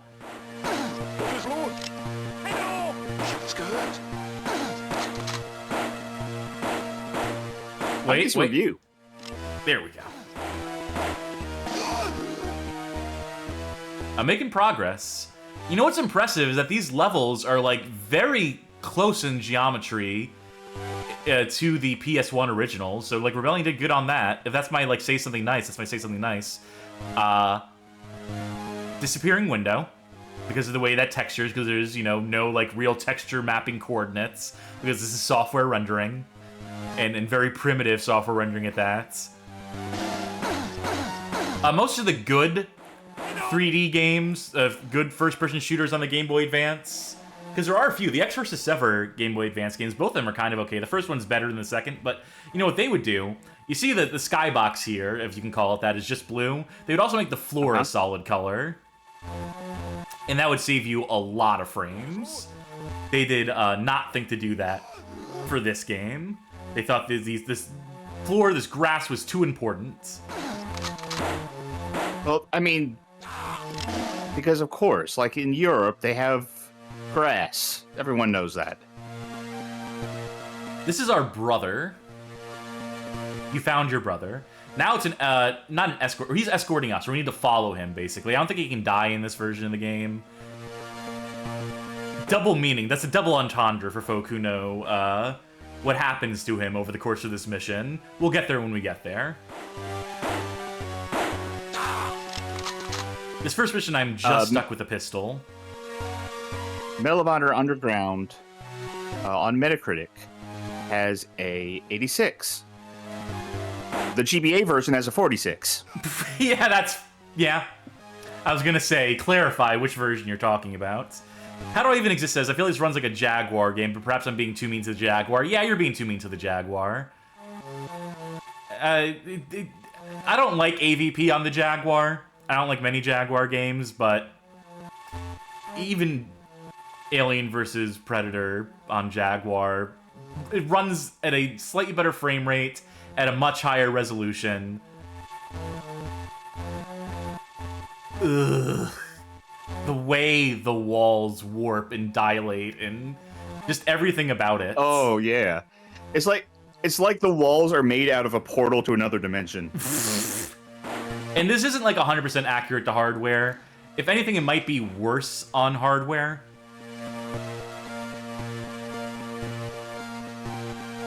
Yahoo Reviews gave this a 20, the lowest score listed here, and said, more like someone's high school programming project than an actual commercial game. That's Perhaps fair. hyperbolic, but okay. I mean, look. How many pixels in this guy's outfit are blue and green, right? How many pixels are actually meant to be that color? None, because of the weird fucking scaling algorithm they used for this. Like, the closer you get to stuff, the more, like, weird, like, they have to invent pixels. Also, are we seeing through the wall here? We sure are. Like, you can see the Nazi. It's based on elevation.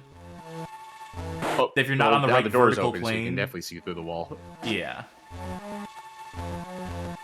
Oh, ooh, that was disorienting. Yeah, try playing it. I've played through this whole game. You have an article on the site. I sure do. In fact, I don't know if you linked to it already or not. I believe I did. You did. Yeah. Sorry, I threw up all over the screen. That's what you're looking at here. It's... Ugh.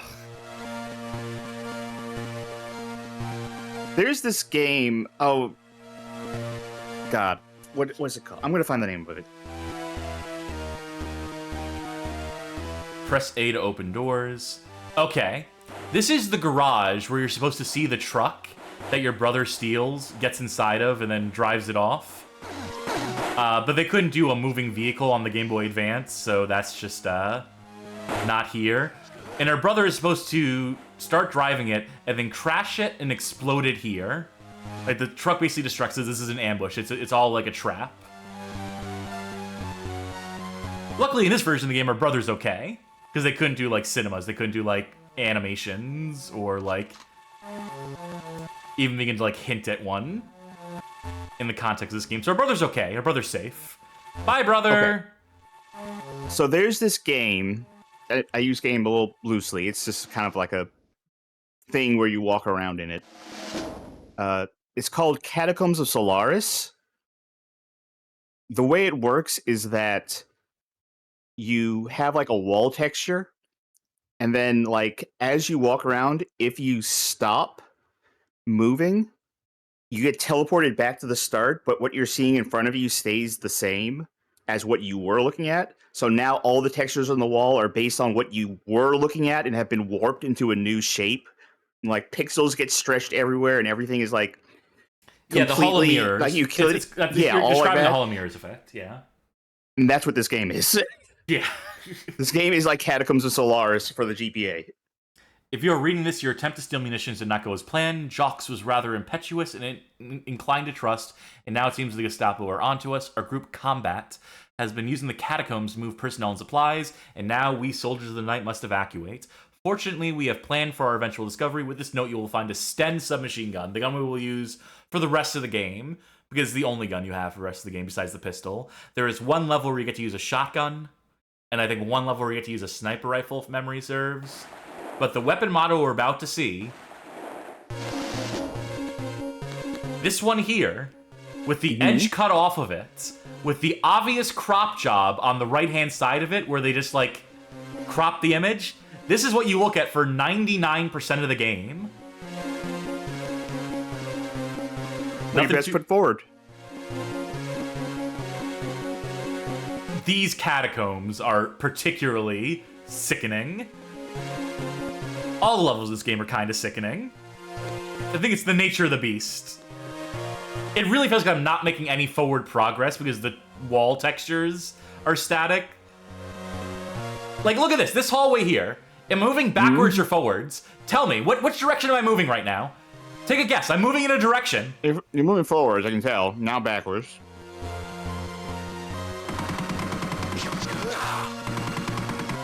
Well, you passed the test. Congratulations. But like, you ever see those animations where like the way they do textures for like clothing is they'll like cut out Yes. the clothing from the frame, so you see like the still image underneath. Like that is this. There was a cartoon on Kablam that did that, and someone's like plaid textured shirts, and so they would walk forward and the texture would remain in the background. I was always fascinated by that effect. I thought it was really cool. Oh yeah, I like how that looks when it's used. Not here. Not used to great effect in this game.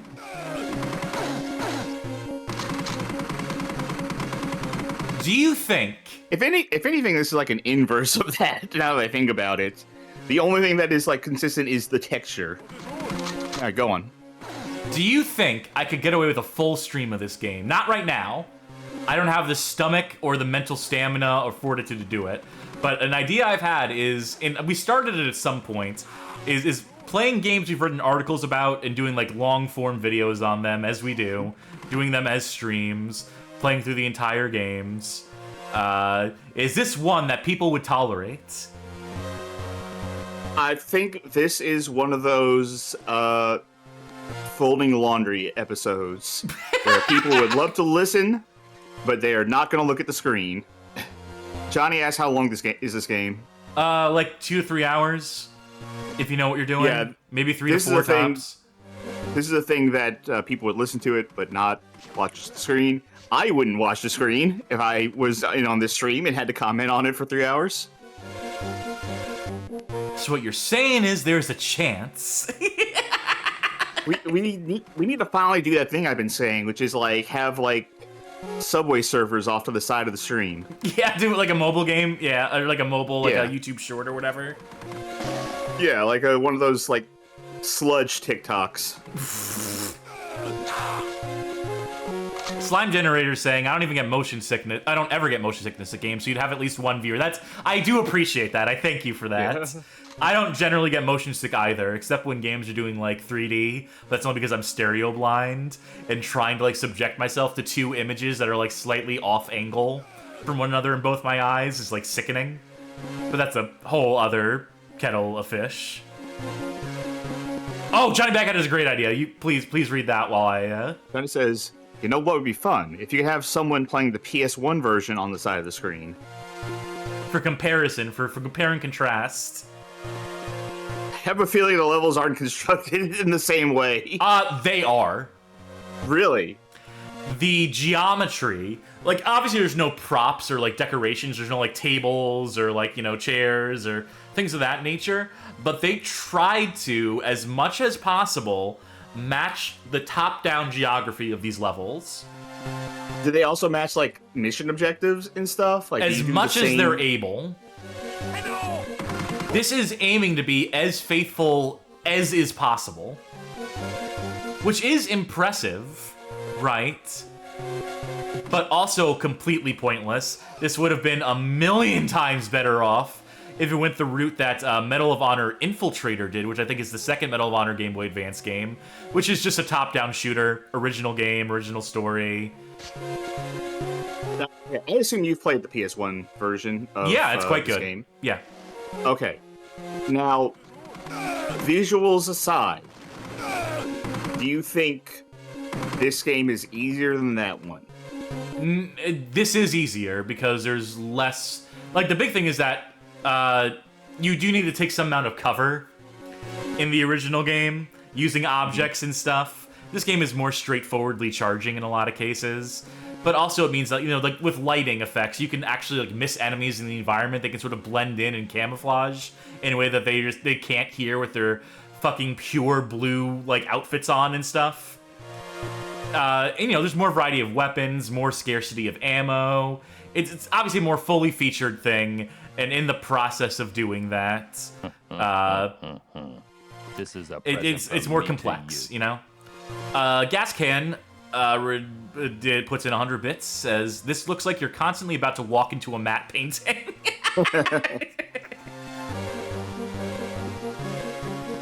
You know what? The worst part about this game, and there's a lot bad about it, but the worst part is not being able to access a map to see where you are relative to entrance, exit, where you've traversed, where you haven't, things of that nature. Man, on an original GBA, those enemies you just shot must have been completely invisible. Pretty much. No backlight on your original GBA? Yeah. No thank you. Do GBA emulators have like a filter to simulate no backlight? You would just adjust brightness. I think some of them have gamma settings, maybe. Password is escargot. Thanks. On to victory. Do you want to call that here for this game? We've done like 2 levels. I know you could probably play this. I could play this whole thing right now, but I'm not going to. Save it for the stream. One more level. That'll happen for that one. Give me one more level, because this one is amusing for the fact this shows their attempt at doing objectives from the console version. We have to destroy trucks. We have to destroy evidence. We have to hide a printing press and find some machine guns. So consider this a little preview of an eventual stream that will do record lows in viewership, I think. Past the onset of the first 5 minutes. Magic now says, I don't think simulating no backlight is really something you can do on a screen that is backlit. I mean, you could just drop the brightness by a bunch, like Cass was saying. Maybe fuck the saturation, that might help.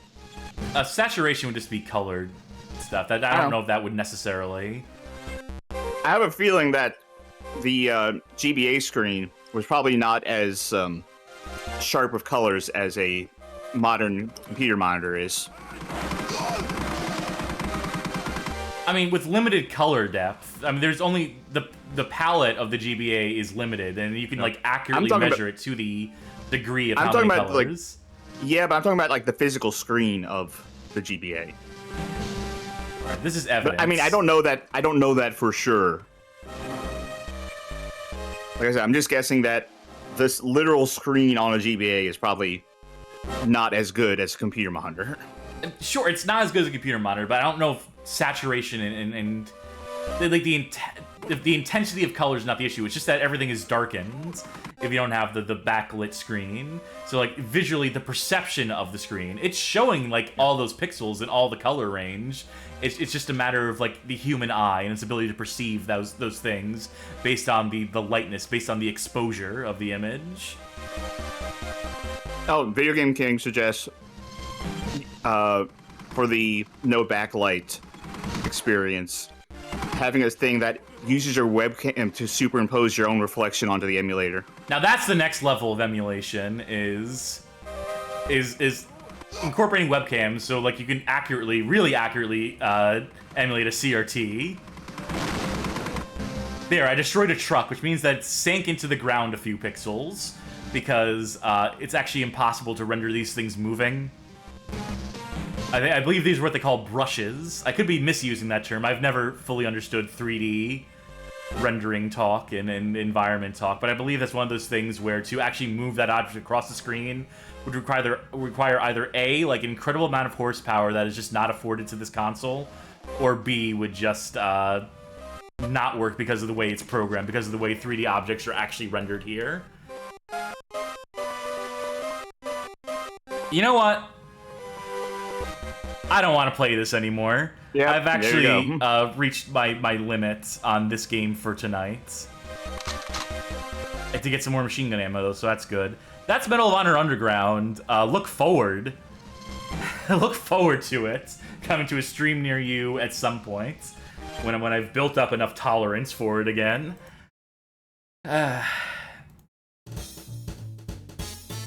Quite a night so far we've had, Charkie. Yeah, not that bad of a night. That one might have been the worst thus far. Might well have been. Who's spinning? Who's stopping? I think I'm spinning this time. All right, then, Charkie, get her up. It's your time to play. Chow's time! All right. We're just gonna go left to right on this one. Give me the console, Game Boy, original Game Boy. Give me the type, the genre. It's a platformer. Now, Charkie. God, are you gonna play it? Charkie. You guys tell me. You better. Your timing on this better be fucking crackerjack. Listen, I say the thing, you're the one pressing the button. If it lands on you, that's your fault for not, catching it when I say it.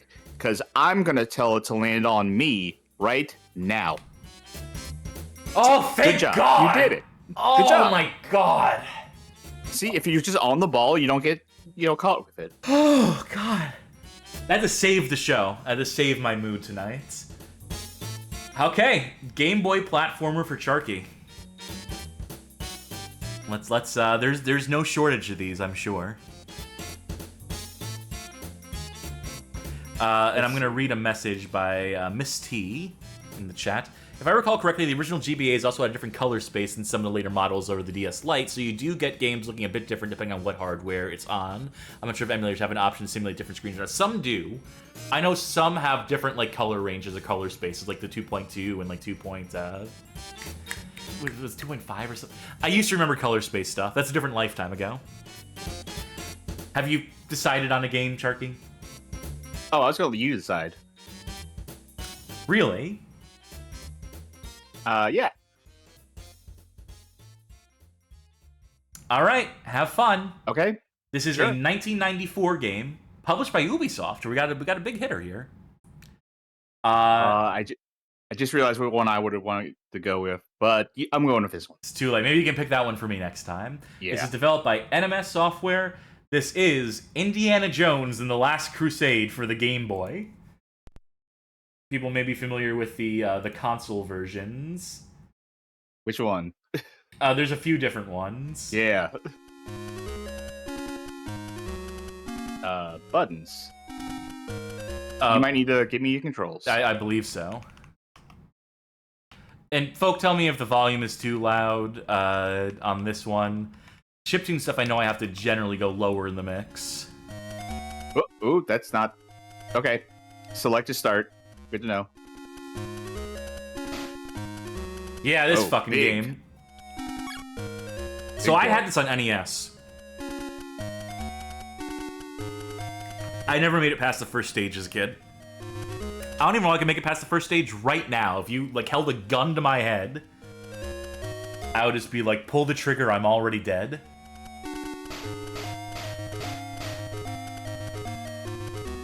I like how they decided to go for maximum readability with the sprite by having a complete white outline around them. Yeah, a few games would do that, so they didn't have to worry as much about, the palettes in the background and so forth, and, doing stuff to make sprites pop. Because, usually, you do a darker color palette in the background, brighter stuff in the foreground. Mm-hmm.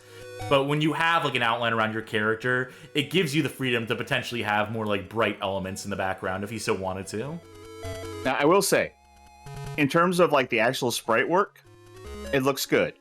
For a Game Boy game, this is not how you do sprite work. They're way too fucking big.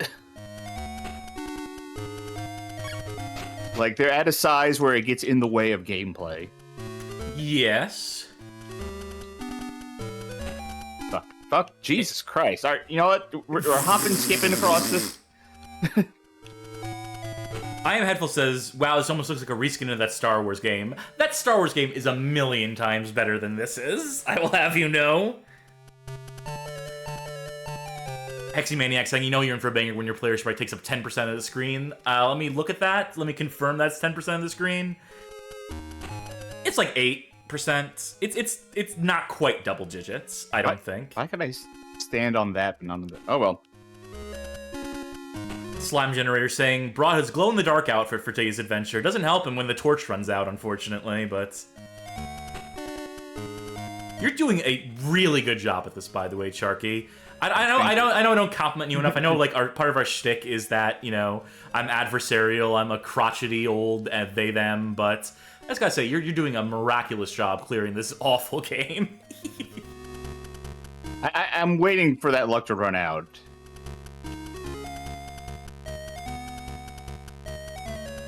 I think my biggest issue with this game thus far is just like the size of the models.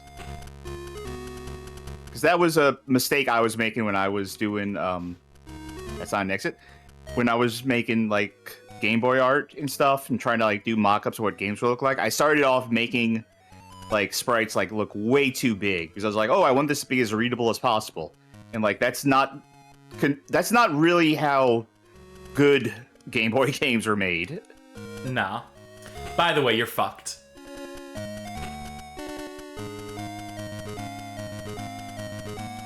Yeah, so without the torch, the game becomes instantly, immediately, and irrevocably harder to navigate. You can't even see what your time limit is, which you have a time limit, by the way. Yeah, I noticed that. It's less than a minute right now. I know that much. I have no idea where I'm supposed to go. I really thought it was just going to be to the right. You would think Maybe it's so. where that guy was climbing up. I mean, I'm going to run out of time before I figure this out. I think it's up and out. We'll get back up there. Oh, we're doing this again. I think you did pick up a timer at some point, which I did. probably gave you more time, so maybe it's not a minute. I think you're going too far backwards. I have no idea where I would go. If only the stage was lit up. No, the lighting on the stage doesn't really seem to affect that much in terms of figuring stuff out, unless there's like a door hidden in the background. But like the ropes are all still visible. Oh, this is not okay. I interpreted that as a wall. Yeah, I did too, and I would have. Oh. Rude. That's where the torch fucks you up, because maybe that would be brighter, maybe that would be darker, depending on, you know, the brightness level of the stage, depending on. But, you know, like, as it stands... Oh, got another timer. Okay, so I've never seen this movie. Who are we fighting right now? These are just, this is like an excavation, a mining crew that was, like, hired to explore these caves and in search of treasure. And okay, wait. I'll ask this. Where are we in the world? Well, you are young Indiana Jones right now. Right. Yes, I remember that's how the movie opens. I like, think where you're is just he when he's doing the thing. I think it's just his home country, isn't it? I know he takes you get on the train after this. Is he American or is he British? Oh, I don't remember. I thought he was like a Boy Scout in the start of the movie, right? Yeah, I guess he's American. I don't remember. I mean, fuck, you took me off guard by just saying you didn't watch this movie.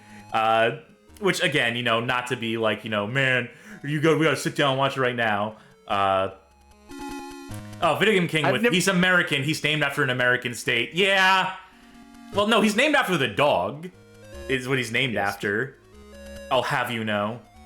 Am I going backwards? No, this is progress. Okay, it's not like I've never seen any part of any of the movies. It's just that I've never really cared for them. You know, some of it is as a kid, the first Indiana Jones movie like scared the hell out of me. So I never really wanted to watch the other ones.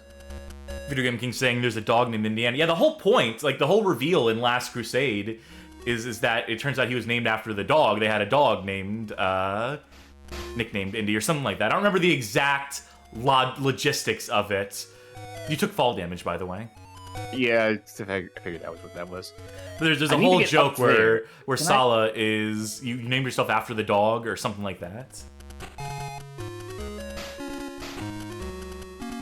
Yeah, how are you supposed to do anything here?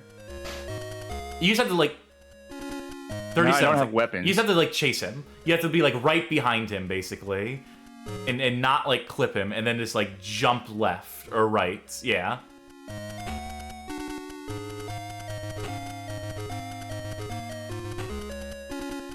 Maybe you'll find another timer somewhere. 19 seconds. Wait.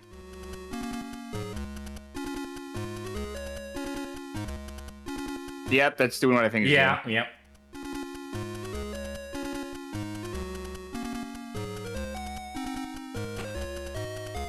I'm not doing this as a bit. I'm 8 seconds.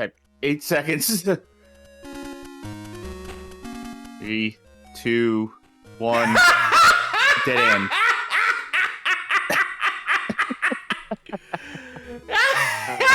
What a piece of shit! What a fucking horrible. Hey, we have rewind now. Yeah, we do. Rewind But... me? No, not that far. Not that far. No, don't go that way.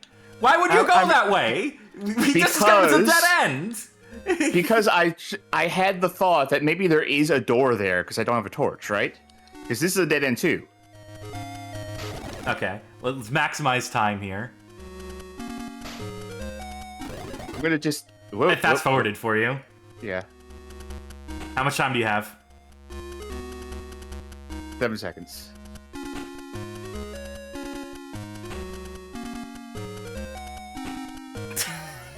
No, if there's a door, it's not pressing. Oh, nope. All right.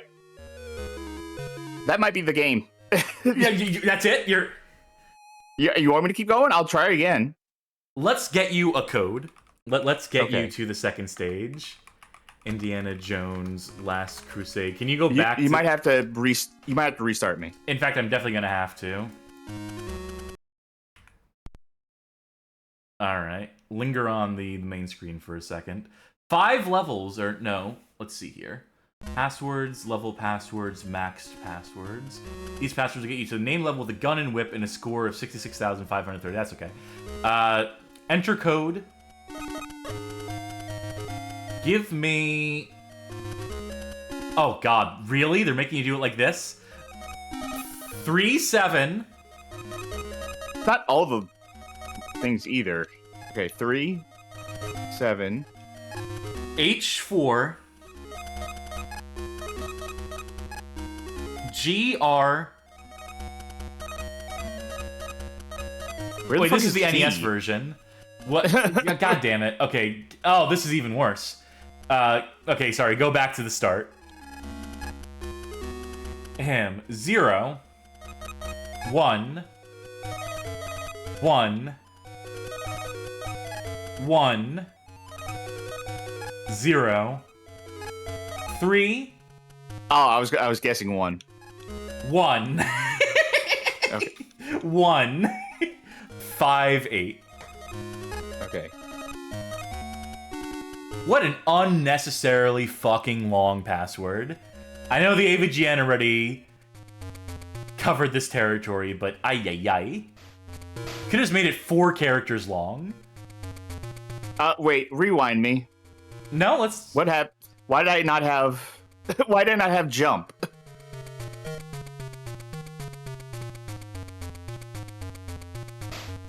Okay, I swear the button changed.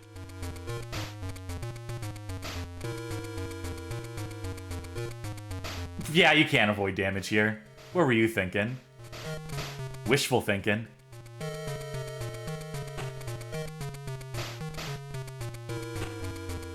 Isn't it cool how you don't have a whip yet? Yeah, I'm hitting select to try and find a whip, and I don't have a whip. I think this is the stage where you first get it. Yep, there you go. Yeah, there it is. 1. I have 1 whip. I don't know if that means if I have limited use of the whip. Why would you do that? Why would you punch a giraffe? You deserve that. I was petting him. I was trying to pet the giraffe. CanYouPetTheGiraffe.com. Yeah. Can you pet the giraffe? The answer is no. I've seen... I believe I have seen the person who made Can You Pet the Dog, like, basically say, like, they regret making that account. They've ruined the discourse forever? Yeah. Something to that end. Maybe I'm imagining things. You need to get closer, or use the whip. I only have so much whip. I think. Maybe.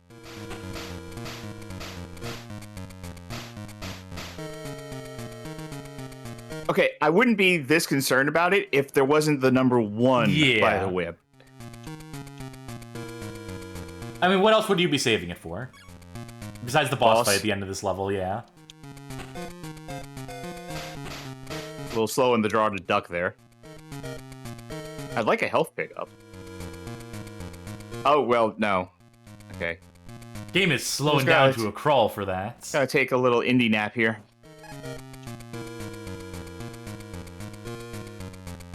Okay, you can't duck and turn.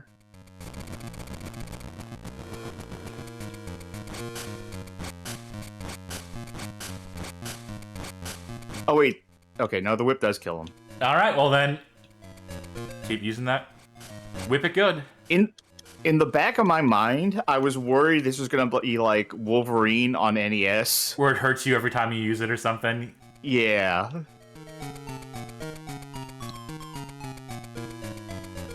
Mwah. Kiss.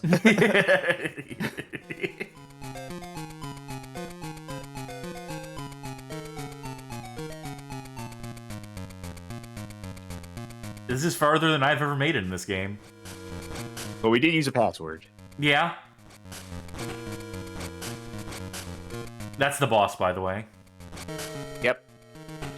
Have you picked up on the strategy yet? Apparently not.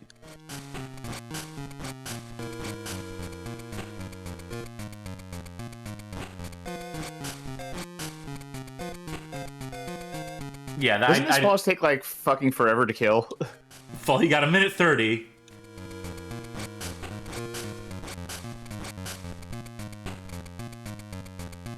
Come on, Jesus. What? That was definitely had moved past me. Do they start you with the whip still? Yeah. Yeah. Do it with full health. Well, you actually go into this fight with full health, so regardless. Imagine if you missed the whip somehow, or if they did take away the whip from you, and you had to do this with fists. That would actually be impossible. I don't know why I'm saying even I'm wondering if fists are like the actual way to do this, because I think they do more damage than the whip. I mean, you can give it a shot. No. Maybe if I run out of time, which I don't think is going to happen, like... I feel like I'm on the razor's edge every time I have to make one of these jumps.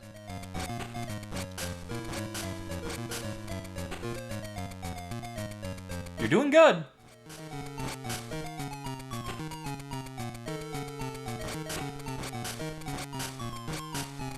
This is fucking riveting. I've said before, my philosophy on, like, bosses in games is that the moment you say, okay, I get it, like, it's gone on too far. There's a difference between, you know, like, oh, okay, I get it, and okay, I get it. Look at this fucking password. Why? There's 5 levels in this fucking game. Do they need to be this long? Do they need to be this fucking convoluted? Did we need to have letters and numbers? Oh, let me see. Hold up.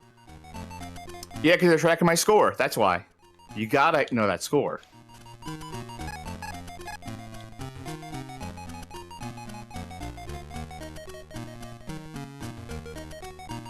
Do you want to call it quits? This music is kind of bad. I just want to see if there's anything else to this level besides... Oh, okay, there's a rope. Okay, now I can call it quits. I know what's in this level. Okay, great. You had to do the rope check. The classic rope check. Oh, wait, I could do my normal check when I play a game. Yeah, that's about what I expected. Oh, what's this? Oh. Yeah, this level requires that you collect like 4 pieces of this scattered throughout the level, so you have to go around in circles. Now I'm satisfied. Okay, very good. I think we have seen all this game has to offer at that point. Yeah, I would concur. I would agree with that assessment. Ay. I don't remember whose turn it is. I never remember whose turn it is. I will never remember whose turn it is. Thank you. It's time for Cast to play. Chow's time. Okay. Left to right. That's how I'm gonna do it. Give me that console. PlayStation. Very promising. Give me genre. Driving game. I already know the game. Alright. And let's see who's gonna play it. I have choice. Yeah. Yeah, I'm gonna make you play it. Okay. This might be the showstopper.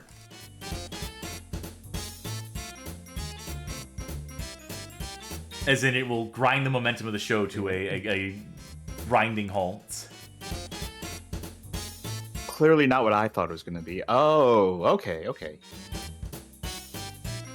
This is a 1996 release, developed and published by Invex. It is C1 Circuit. It is a Japanese exclusive.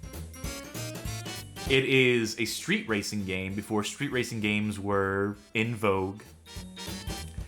It is my hidden gem on the PS1. And by hidden gem, I mean that in the way that Cass from the Bad Game Hall of Fame would mean it. Like the cursed sort of gem that you get out of the mummy's tomb that like makes your teeth fall out.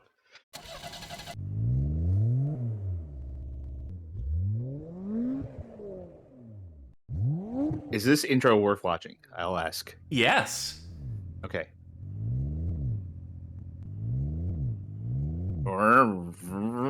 It's going to set the tone for the whole game. I was kind of... all right. I was kind of hoping he'd still be going that slow on the road.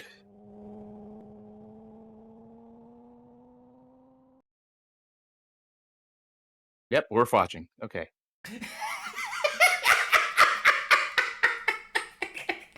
Anything else? We just gonna sit here? We load. Okay. I need control. Yeah, I had a hunch. I didn't want to interrupt the cinema, though. I didn't want to interrupt the fucking, Wait, that can't be right, right? Right?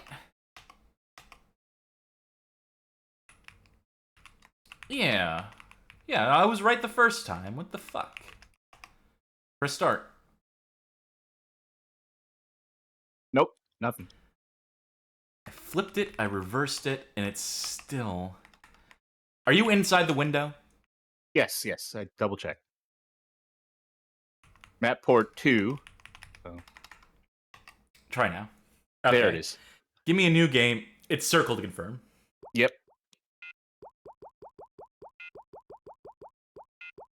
I will help you navigate as best I can here, bearing in mind that some of the menus are Japanese. Hold on, do I have my auto-translate? Yeah, decide on the right. I'd go with normal.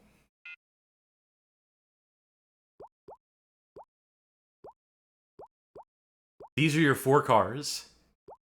You unlock more as you advance into higher tiers in the game.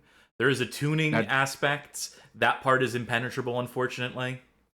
Do you have a recommendation?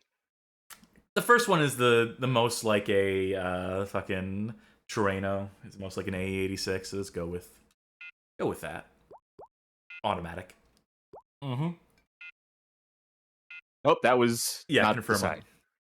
All right. So the garage is where you go to do tuning. Oh, there's 2-player in this. I forgot about that. Okay. First, go with a scenario. These are the races against AI opponents. Here's where you select who you're racing against. You're in the under 2000 class. As you advance through the different tiers, you unlock more cars.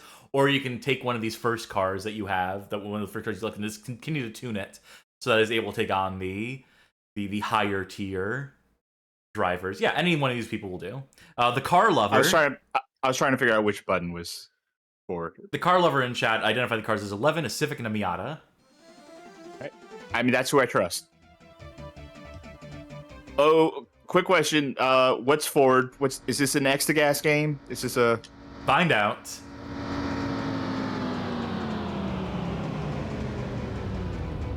Oh, that's brake. I think this is... Yeah, I think X is accelerate. You're gonna have to do some drifting here. Yep. Yep, I'm drifting. Wait till you start hitting walls.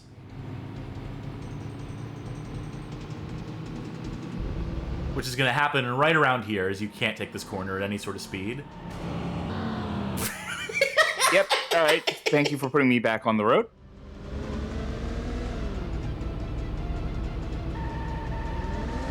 See how much you can spin the car on a drift. Oh, that car got in the way. Which one am I on the You're there? P for player. You can do a full 360-degree drift, by the way, if you're timing. Yeah, that's it, baby. Oh. That's C1 circuit, baby. Wait, I want to. Hold on, wait. I gotta. Oh no, we're getting up to a. It might auto turn for you. You might be on rails to the extent that you can just. Yes. No. Wait. No. Okay. That was so close. I want to be clear that I was holding accelerate that entire time. Yes. So I was driving the car forwards, backwards. Video Game King says initial DUI.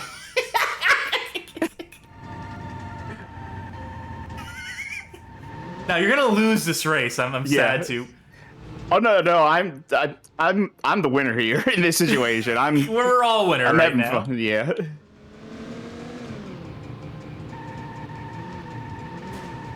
What? Okay. Okay. It's like a kid playing with like a toy like slot racer or something. If it like goes off track and hits a wall, they just like pick it up and put it gently back down where it's supposed to go. Johnny Baghead says, my first Eurobeat song, .midi. It would be .mid. I don't think they put the I at the end of that file extension, but I see your point. I Am Headful says, honestly, the car models are somewhat decent if compared to most pre-Gran Turismo PS1 games, at least in terms of resembling the real thing in any way. ProStrugger92 says, Assetto Corsa is nothing compared with this game. I like how I came out of that crash still going at like over 100 kilometers per hour. Yeah, like, it's very strange. I don't know if you yeah. picked up on this or not. The handling in this game, the acceleration, the way this handles everything, kind of strange for a driving game. Wait, really? You're saying like not the this norm, handling not model typical. is strange? Yeah, it's, believe it or not. Now, what's strange about this? You know, you're right. I was being too hard on it.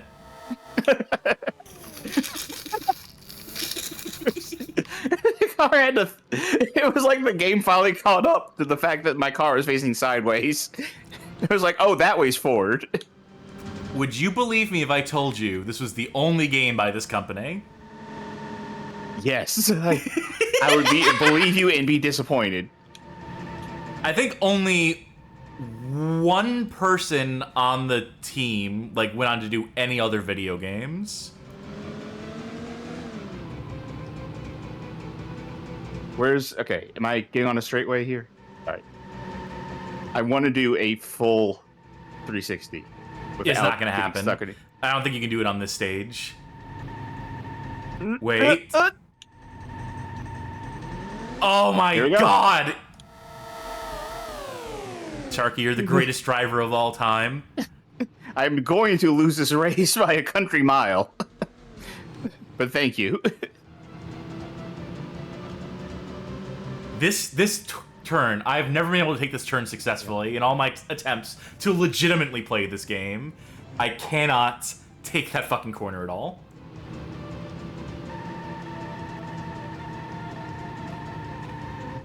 Oh, wait, I want to pull up alongside this guy like this. Like, this is, like, where's that in the Fast and Furious movies where, like, they're racing and, like, the guy pulls up alongside them, like, backwards and just, like, looks out the window like, hey, sup? Well, that is an action movie move to, like, drive in reverse, to quickly, to accelerate in front of someone, put the car in reverse and shoot through the windshields, facing forward at them. But like, they're, like, in a street race, right? And, like, the guy's, like, focusing on the wheel and, like, going as fast as he can. This is, like, drag race. And he looks to the side, and the other guy is, like, catching up and overtaking him in reverse. The car lover says, do we know what that one guy went on to work on? I'd have to remember the name. I'd have to look at the credits again. It's called Gran Turismo 3. And I think, like, you know, it might even be a case where it's just someone who had the same name in the industry who came back later in the industry. If I remember correctly, I think it's something like where he came back in like the 2010s to like work as like a technical advisor or something, which could just mean that like it's two developers being conflated with one another. Probably the smart money is on no one on this team going on to do anything, like realistically speaking. But you know, they left us with this. I mean, you can't do any better than this, right? I mean, this is like peak. In a weird way, this is like some of the easiest drifting in any racing game. Sure. Because it just like sticks you to the road, and you can't like over drift or anything. You just like stay on target.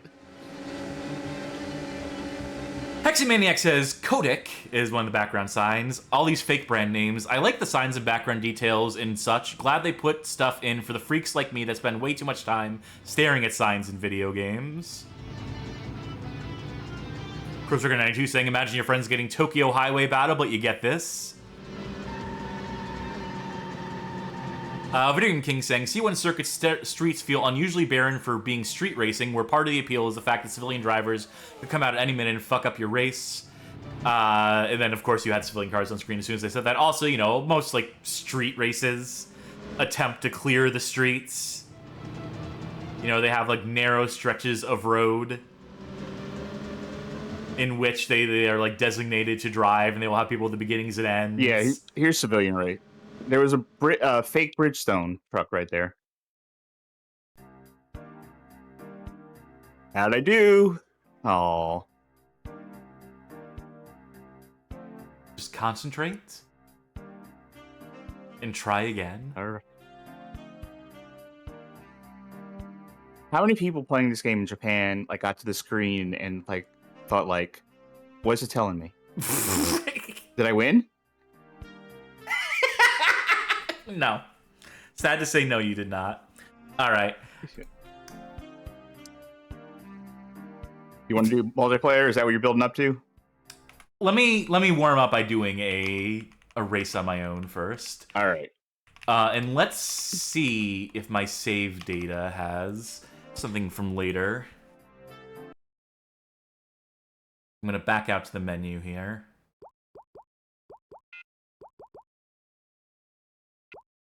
Yeah, I mean, at least the save's in the Type 2. I've gotten further in this game, but I think I lost my save data when I changed emulators at some point, something or other. Yeah, accelerate is X, brake X, shift Q mode. The mystery button is circle. Doctor, he's flatlining. All right, this is the Type 2. I've already gotten a couple wins here. I don't remember what car I'm racing. I can go to the garage, I guess, and I can see what cars I have. You can see that my numbers are off the charts. Good, great car. Which is very easy to do by buying basically any parts in this game. Let's go against the Type G 200. And we'll see what car I'm fucking driving. Oh shit, they put a muffler in this car? We can't keep up with them. I'm Headful says Racing Lagoon also does that. I've been meaning to play Racing Lagoon ever since I got that translation. Alright. Let's see if I still got it.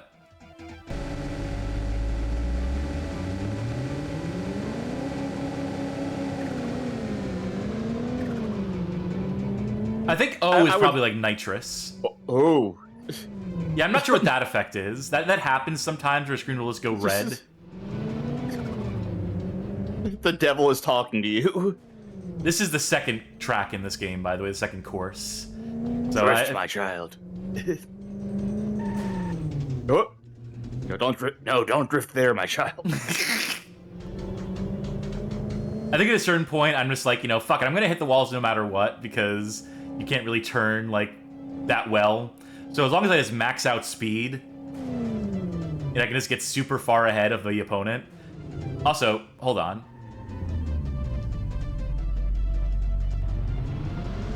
What are you doing? Oh, damn it didn't work. What I wanted to do is... Okay, I can rewind, actually. We're allowed to rewind, right? Yeah. Alright, I want to show something cool.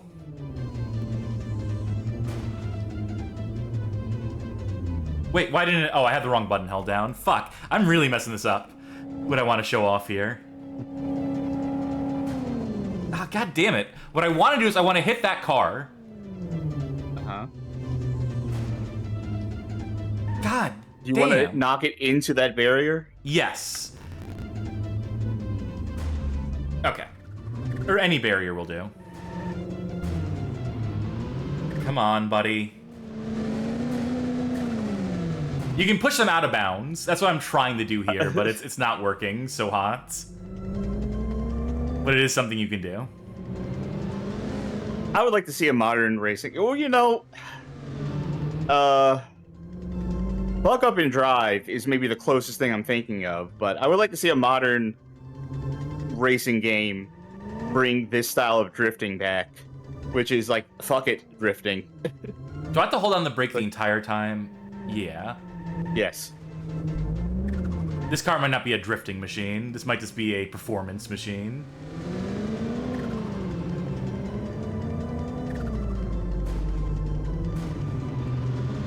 You're going in the fucking wall dimension.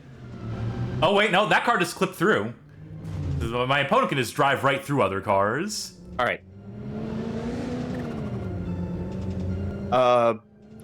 Can you go out of bounds? I'm gonna say probably. No, because but... they directly, like, they push you back into bounds every time. Oh, wait, well, there we go! Like I said, probably. Where there's a will, there's a way. I feel like this game is held together with scotch tape, so you could probably find a way out. I want to get one more win on my record. I don't think it's going to be this race. It is, I'm way ahead. Oh, really? Yeah, I'm P. There are. R for rival, P for player. I mean... My acceleration is just so good that I can fuck around and then just be like, well, fuck it, I'm just going to speed up now, and then I'll just catch up. Like, I can just bump into every wall, and it doesn't matter, because as long as there's a straightaway like this, I'll get up to 281 kilometers per hour. See? Pardon me while I do some math.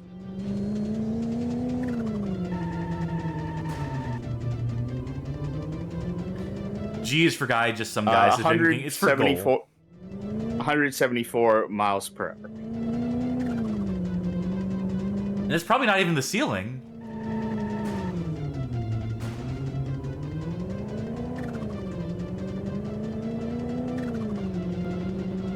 See, I'm attempting to try to drive, but it's really just pointless when the car is tuned in this way. And I would love to, like, just... I need to beat this game one of these days and see what, like, the end game cars look like. I might be the only person to bother with this game, to, like, even consider this game past a certain points. Alright, let's see my victory message, my victory screen. The end game car is a lazy Susan. Well done and magnificent skill of driving. Beat the next competitor. And just sort of...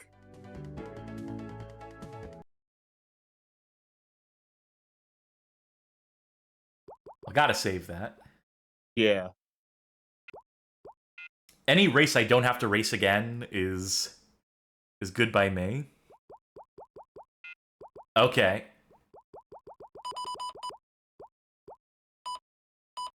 Left and right cause that beeping sound to happen. Why can't I do two-player? Wait, let me try something. Oh, wait. No. Hold on. That's...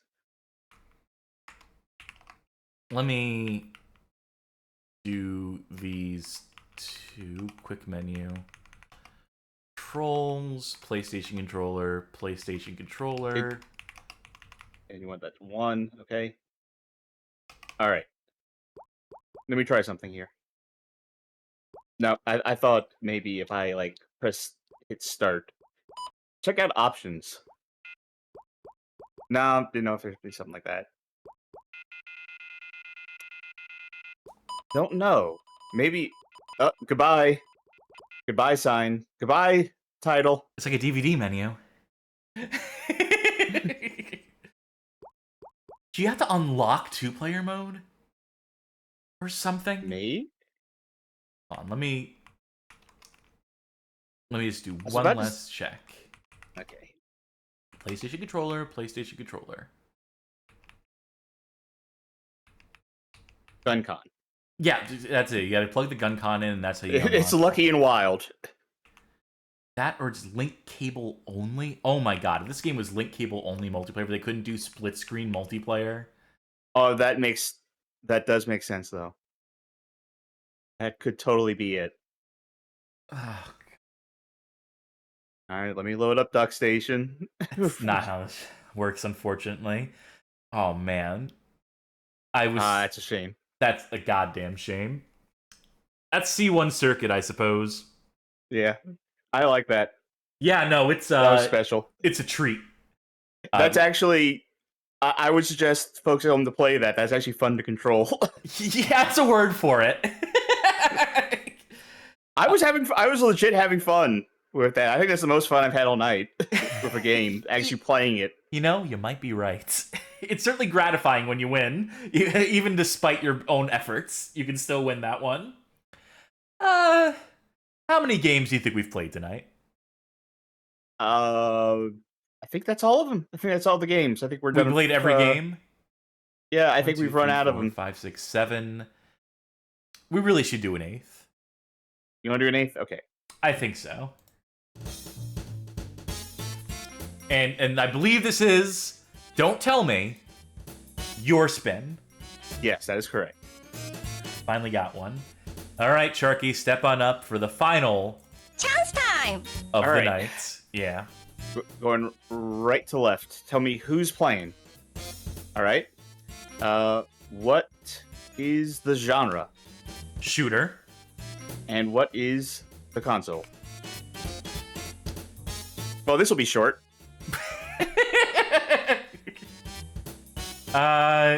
Of course, shooter doesn't need to be first-person shooter. It can be any game where shooting is involved.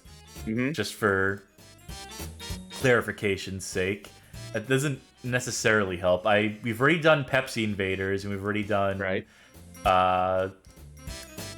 Firefly. Yep.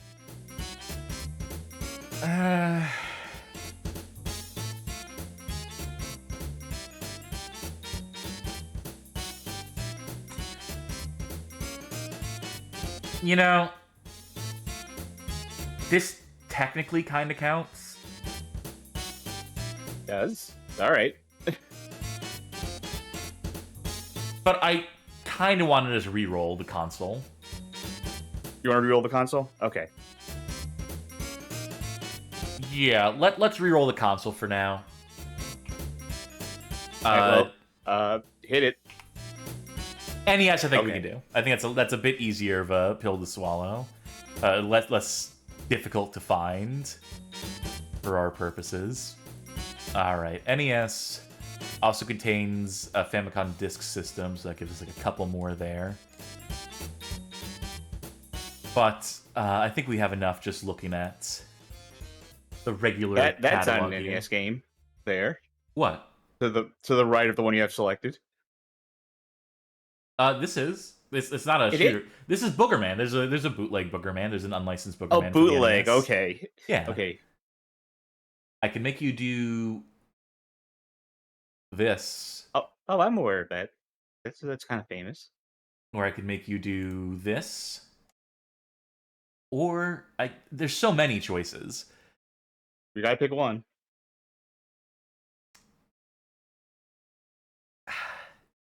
I'm having choice anxiety. You know what? You actually like shmups, right?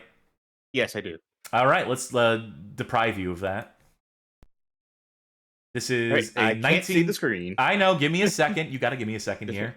This is a 1985 game, developed by Micronics, everyone's favorite, published by Tokumo Shoten. This is 1985's Exes. I will need the controller. Yes, you will. This is just the demo playing. Yes. Should I do 4x3? Demo's not very do great 4x3. I'm going to do 4x3 resolution for this. Actually, no, I should do 1x1. Or 1:1. I should do pixel aspect ratio. That looks better for most NES games I found.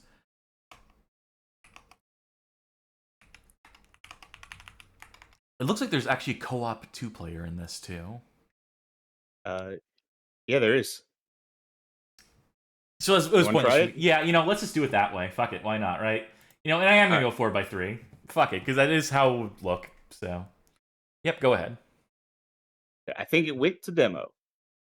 There we go. Right, I think. Okay, that's bomb. I found bomb. Do I need to lower the volume on this? Folk, let me know.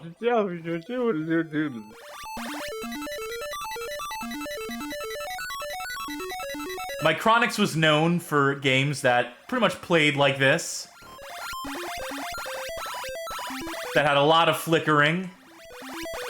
That had a lot of, too many sprites on screen.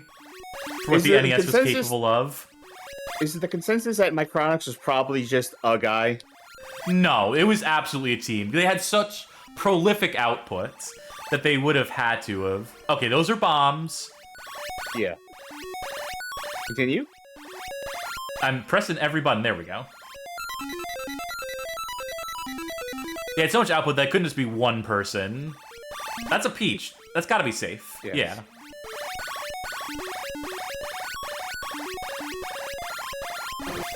Could it be one person on a lot of coffee?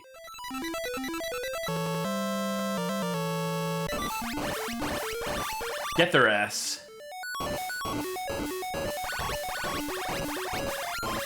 Watch out for bombs. No. Ugh.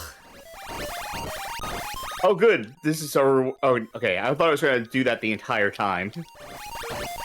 We're getting high points for this. You want that, pal? You get it. If you're on that side of the screen, you might as well. Ooh. Oh. It's fruit power.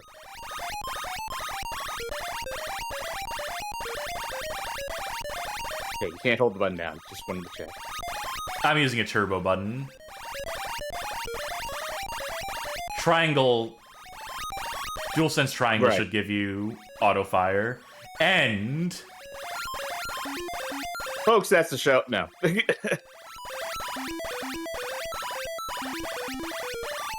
Okay, end. Feel free to end.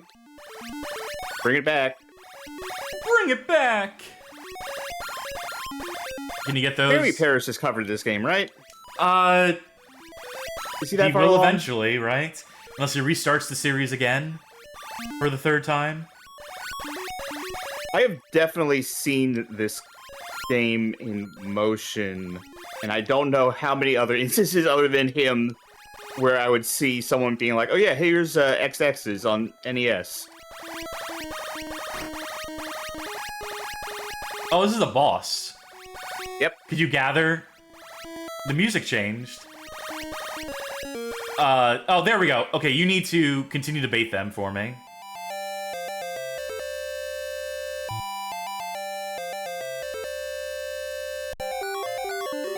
H is dead. We're coming for you, I.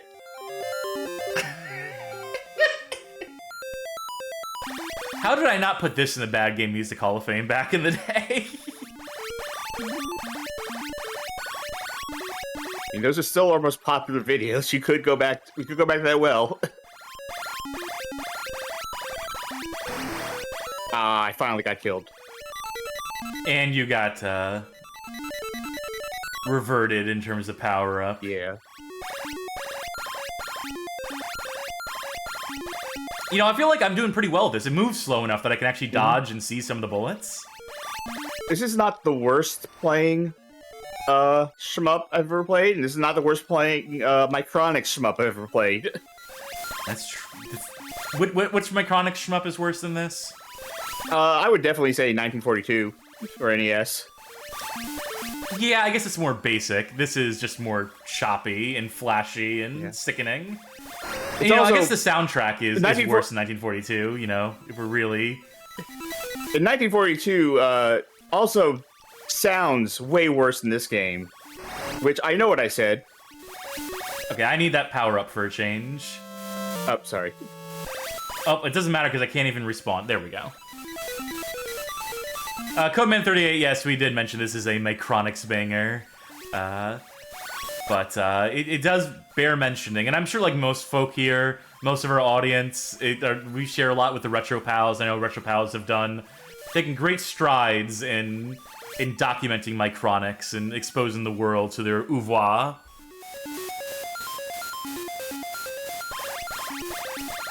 But for those who don't know, they were a ghost dev along the lines of a Tosei from back in the day, who publishers or developers would outsource to do NES conversions. And I think maybe they did like a console generation afterwards too. I can't fully remember. Damn. But ultimately, they made a lot of shit.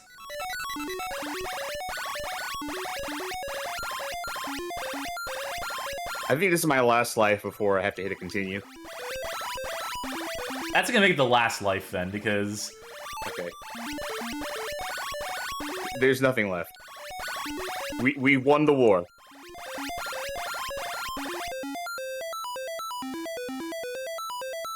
Hello? Anyone here?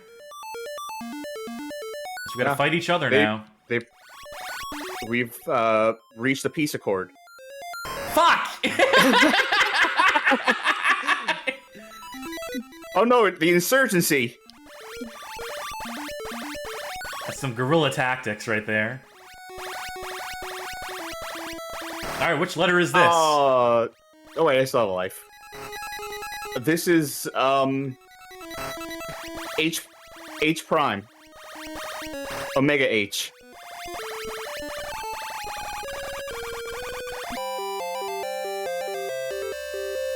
I did not trust, like, the dying thing to not kill me. Oh, bad news, I earned a life. Oh, I would not have trusted that to be a power-up. Well, I'm just a trusting person.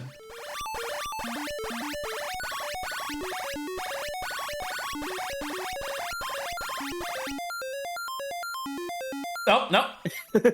Just... I was fully expecting it to go, like, quiet for a bit again. This level has one enemy pattern, and they're not afraid to use it.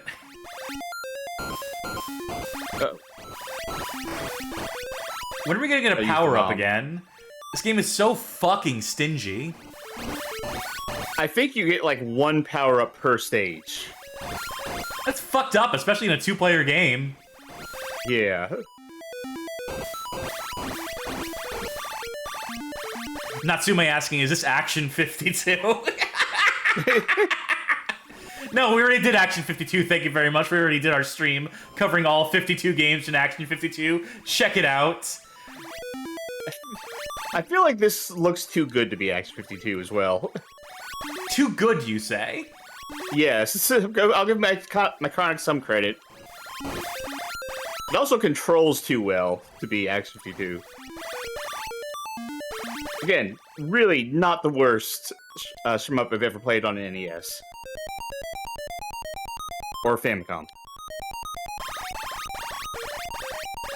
We have to find the answer by ourselves. Oh, we got to say something nice alert. I just did. Yeah, there you go. I mean, this controls decently. The skulls are cute. I don't feel like... I like the little skull guys. These guys are fun. I will say, when every time I have died thus far, I felt like it was definitely my fault and not some bullshit from the game. Okay, I have another positive. If you absolutely needed to trigger an epileptic seizure in someone to save their life, this game would be a way to do it. You need to do like a factory reset on their brain or something?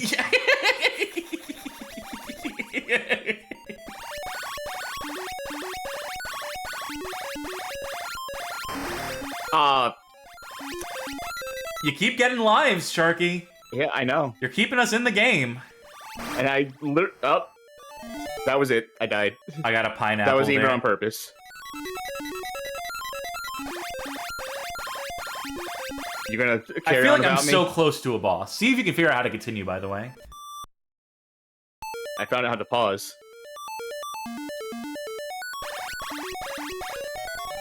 Okay, I don't know what it was. I feel like I went through every button several I think it times. is A and B at the same time for some reason. Okay. Okay, this will be our final boss. Yeah. It is H again.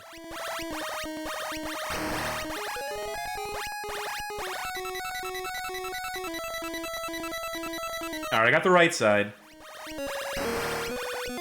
Whoops. Yeah, it's A and B at the same time. Ah.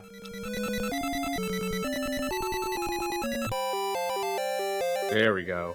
Is it just the same 2 stages over and over again? Yes. Yes, I believe it is. Round 4. You're still counting them. They're counting them, but I think it literally is the same stages over and over again. I can't save you in this case here. Alright. Folks, that was Exes. That's as much of that as I think we right. need to see. I think that's as many games as we need to play tonight to fulfill our contractual obligation to play a bunch of bad games over the course of a night. That's gonna do it for Bad Game Chance time for tonight. We'll come back to this segment at some point, against my better judgment. Boy howdy, we came, we saw, we conquered. Highlight of the night, absolutely, C1 Circuit, which I knew it would be when I had the opportunity to present a PS1 driving game. I knew exactly what I wanted to go with. We reread a letter to the editor over the course of Portal Runner. We covered a historical Kusoge in Ikki, an AVGN episode fodder in Darkwing Duck, and we made everyone sick with Medal of Honor Underground on the Game Boy Advance. There are some other games there, but those are the important ones, I think. So, all in all, a successful night, I would say. I'm not walking out of this one completely miserable. I'm not walking away from today's stream, like, sick to my stomach. Even after we had, like, a platformer at the start. You took over. You saved the show by taking control, wresting control from me, in the case of Darkwing Duck. I mean, as usual, I had fun with Chance Time. Well, I'm glad. I hope the audience at home had fun as well. If you did enjoy tonight's showing, we do this thing pretty regularly. Tuesdays, Thursdays, and Saturdays, as a matter of fact. Not always Chance Time. It's always something, though. If you like us enough to support us, consider pledging on Patreon, subscribing on Twitch, boosting us on the Discord server. And if you do, you will have a say in the direction of the show, of the games we long play on our Tuesday and Thursday nights. And currently, we are running a Patreon poll that will be running until this coming Thursday in the morning. It's going to determine what we're going to play starting on Thursday. And the theme for the choices this time around, there are 5 of them, and I wanted games that came out in the past 4 years, or 5 years, I think. So you will have the chance to vote for either a cooperative playthrough of Balan Wonderworld, Left Alive, Lord of the Rings Gollum, cooperative playthrough of Saints Row 2022, or Skull Island Rise of Kong. Those are some strong picks, some modern picks, some picks that we're hoping might engage folk who are looking for some of those more modern bad games, if you will. So if you are one of our supporters, you can vote in either Patreon or Discord there and help seal our fate on that one. But if you just are content to tune in and let fate take the wheel and let other folk decide, we still appreciate you, of course. We appreciate you tuning in. We appreciate your comments. We appreciate your just continued patronage of this goofy-ass thing we do. Let's see who's streaming at this hour. Oh, they changed the... They did, yes. It's way worse now. Yeah, you're going to have to click on following to see the actual people that you're following, because it defaults to literally just anyone on Twitch. I see Lizstar streaming. They actually tell you how long they've been streaming for, which is good. So they've either been streaming for 9 hours and 6 minutes or 9 minutes and 6 seconds. It's hard to tell, but they are playing some RPGs after a long. I'm guessing from long stream today that they're maybe towards the 9-hour end of things here. So please to show them some love. Send your energy or your positive vibes as they play some manner of RPG. But that's been Cassidy. And it's also been Charkie. Thank you again, folk, for taking a chance on us tonight in our Chance Time stream. We'll be back Tuesday with something or other. I straight up don't remember what our Tuesday plan is. So look forward to that. I do. It's Descent to Undermountain. Oh, right. Yeah, we're still doing that, huh? Yep. Well, look forward to that. Then Thursday will be the beginning of our Patreon poll winner. And then Saturday, we will finally get back to LJN Connection. So that's the plan moving forward. But for now, bye! Good night, everybody.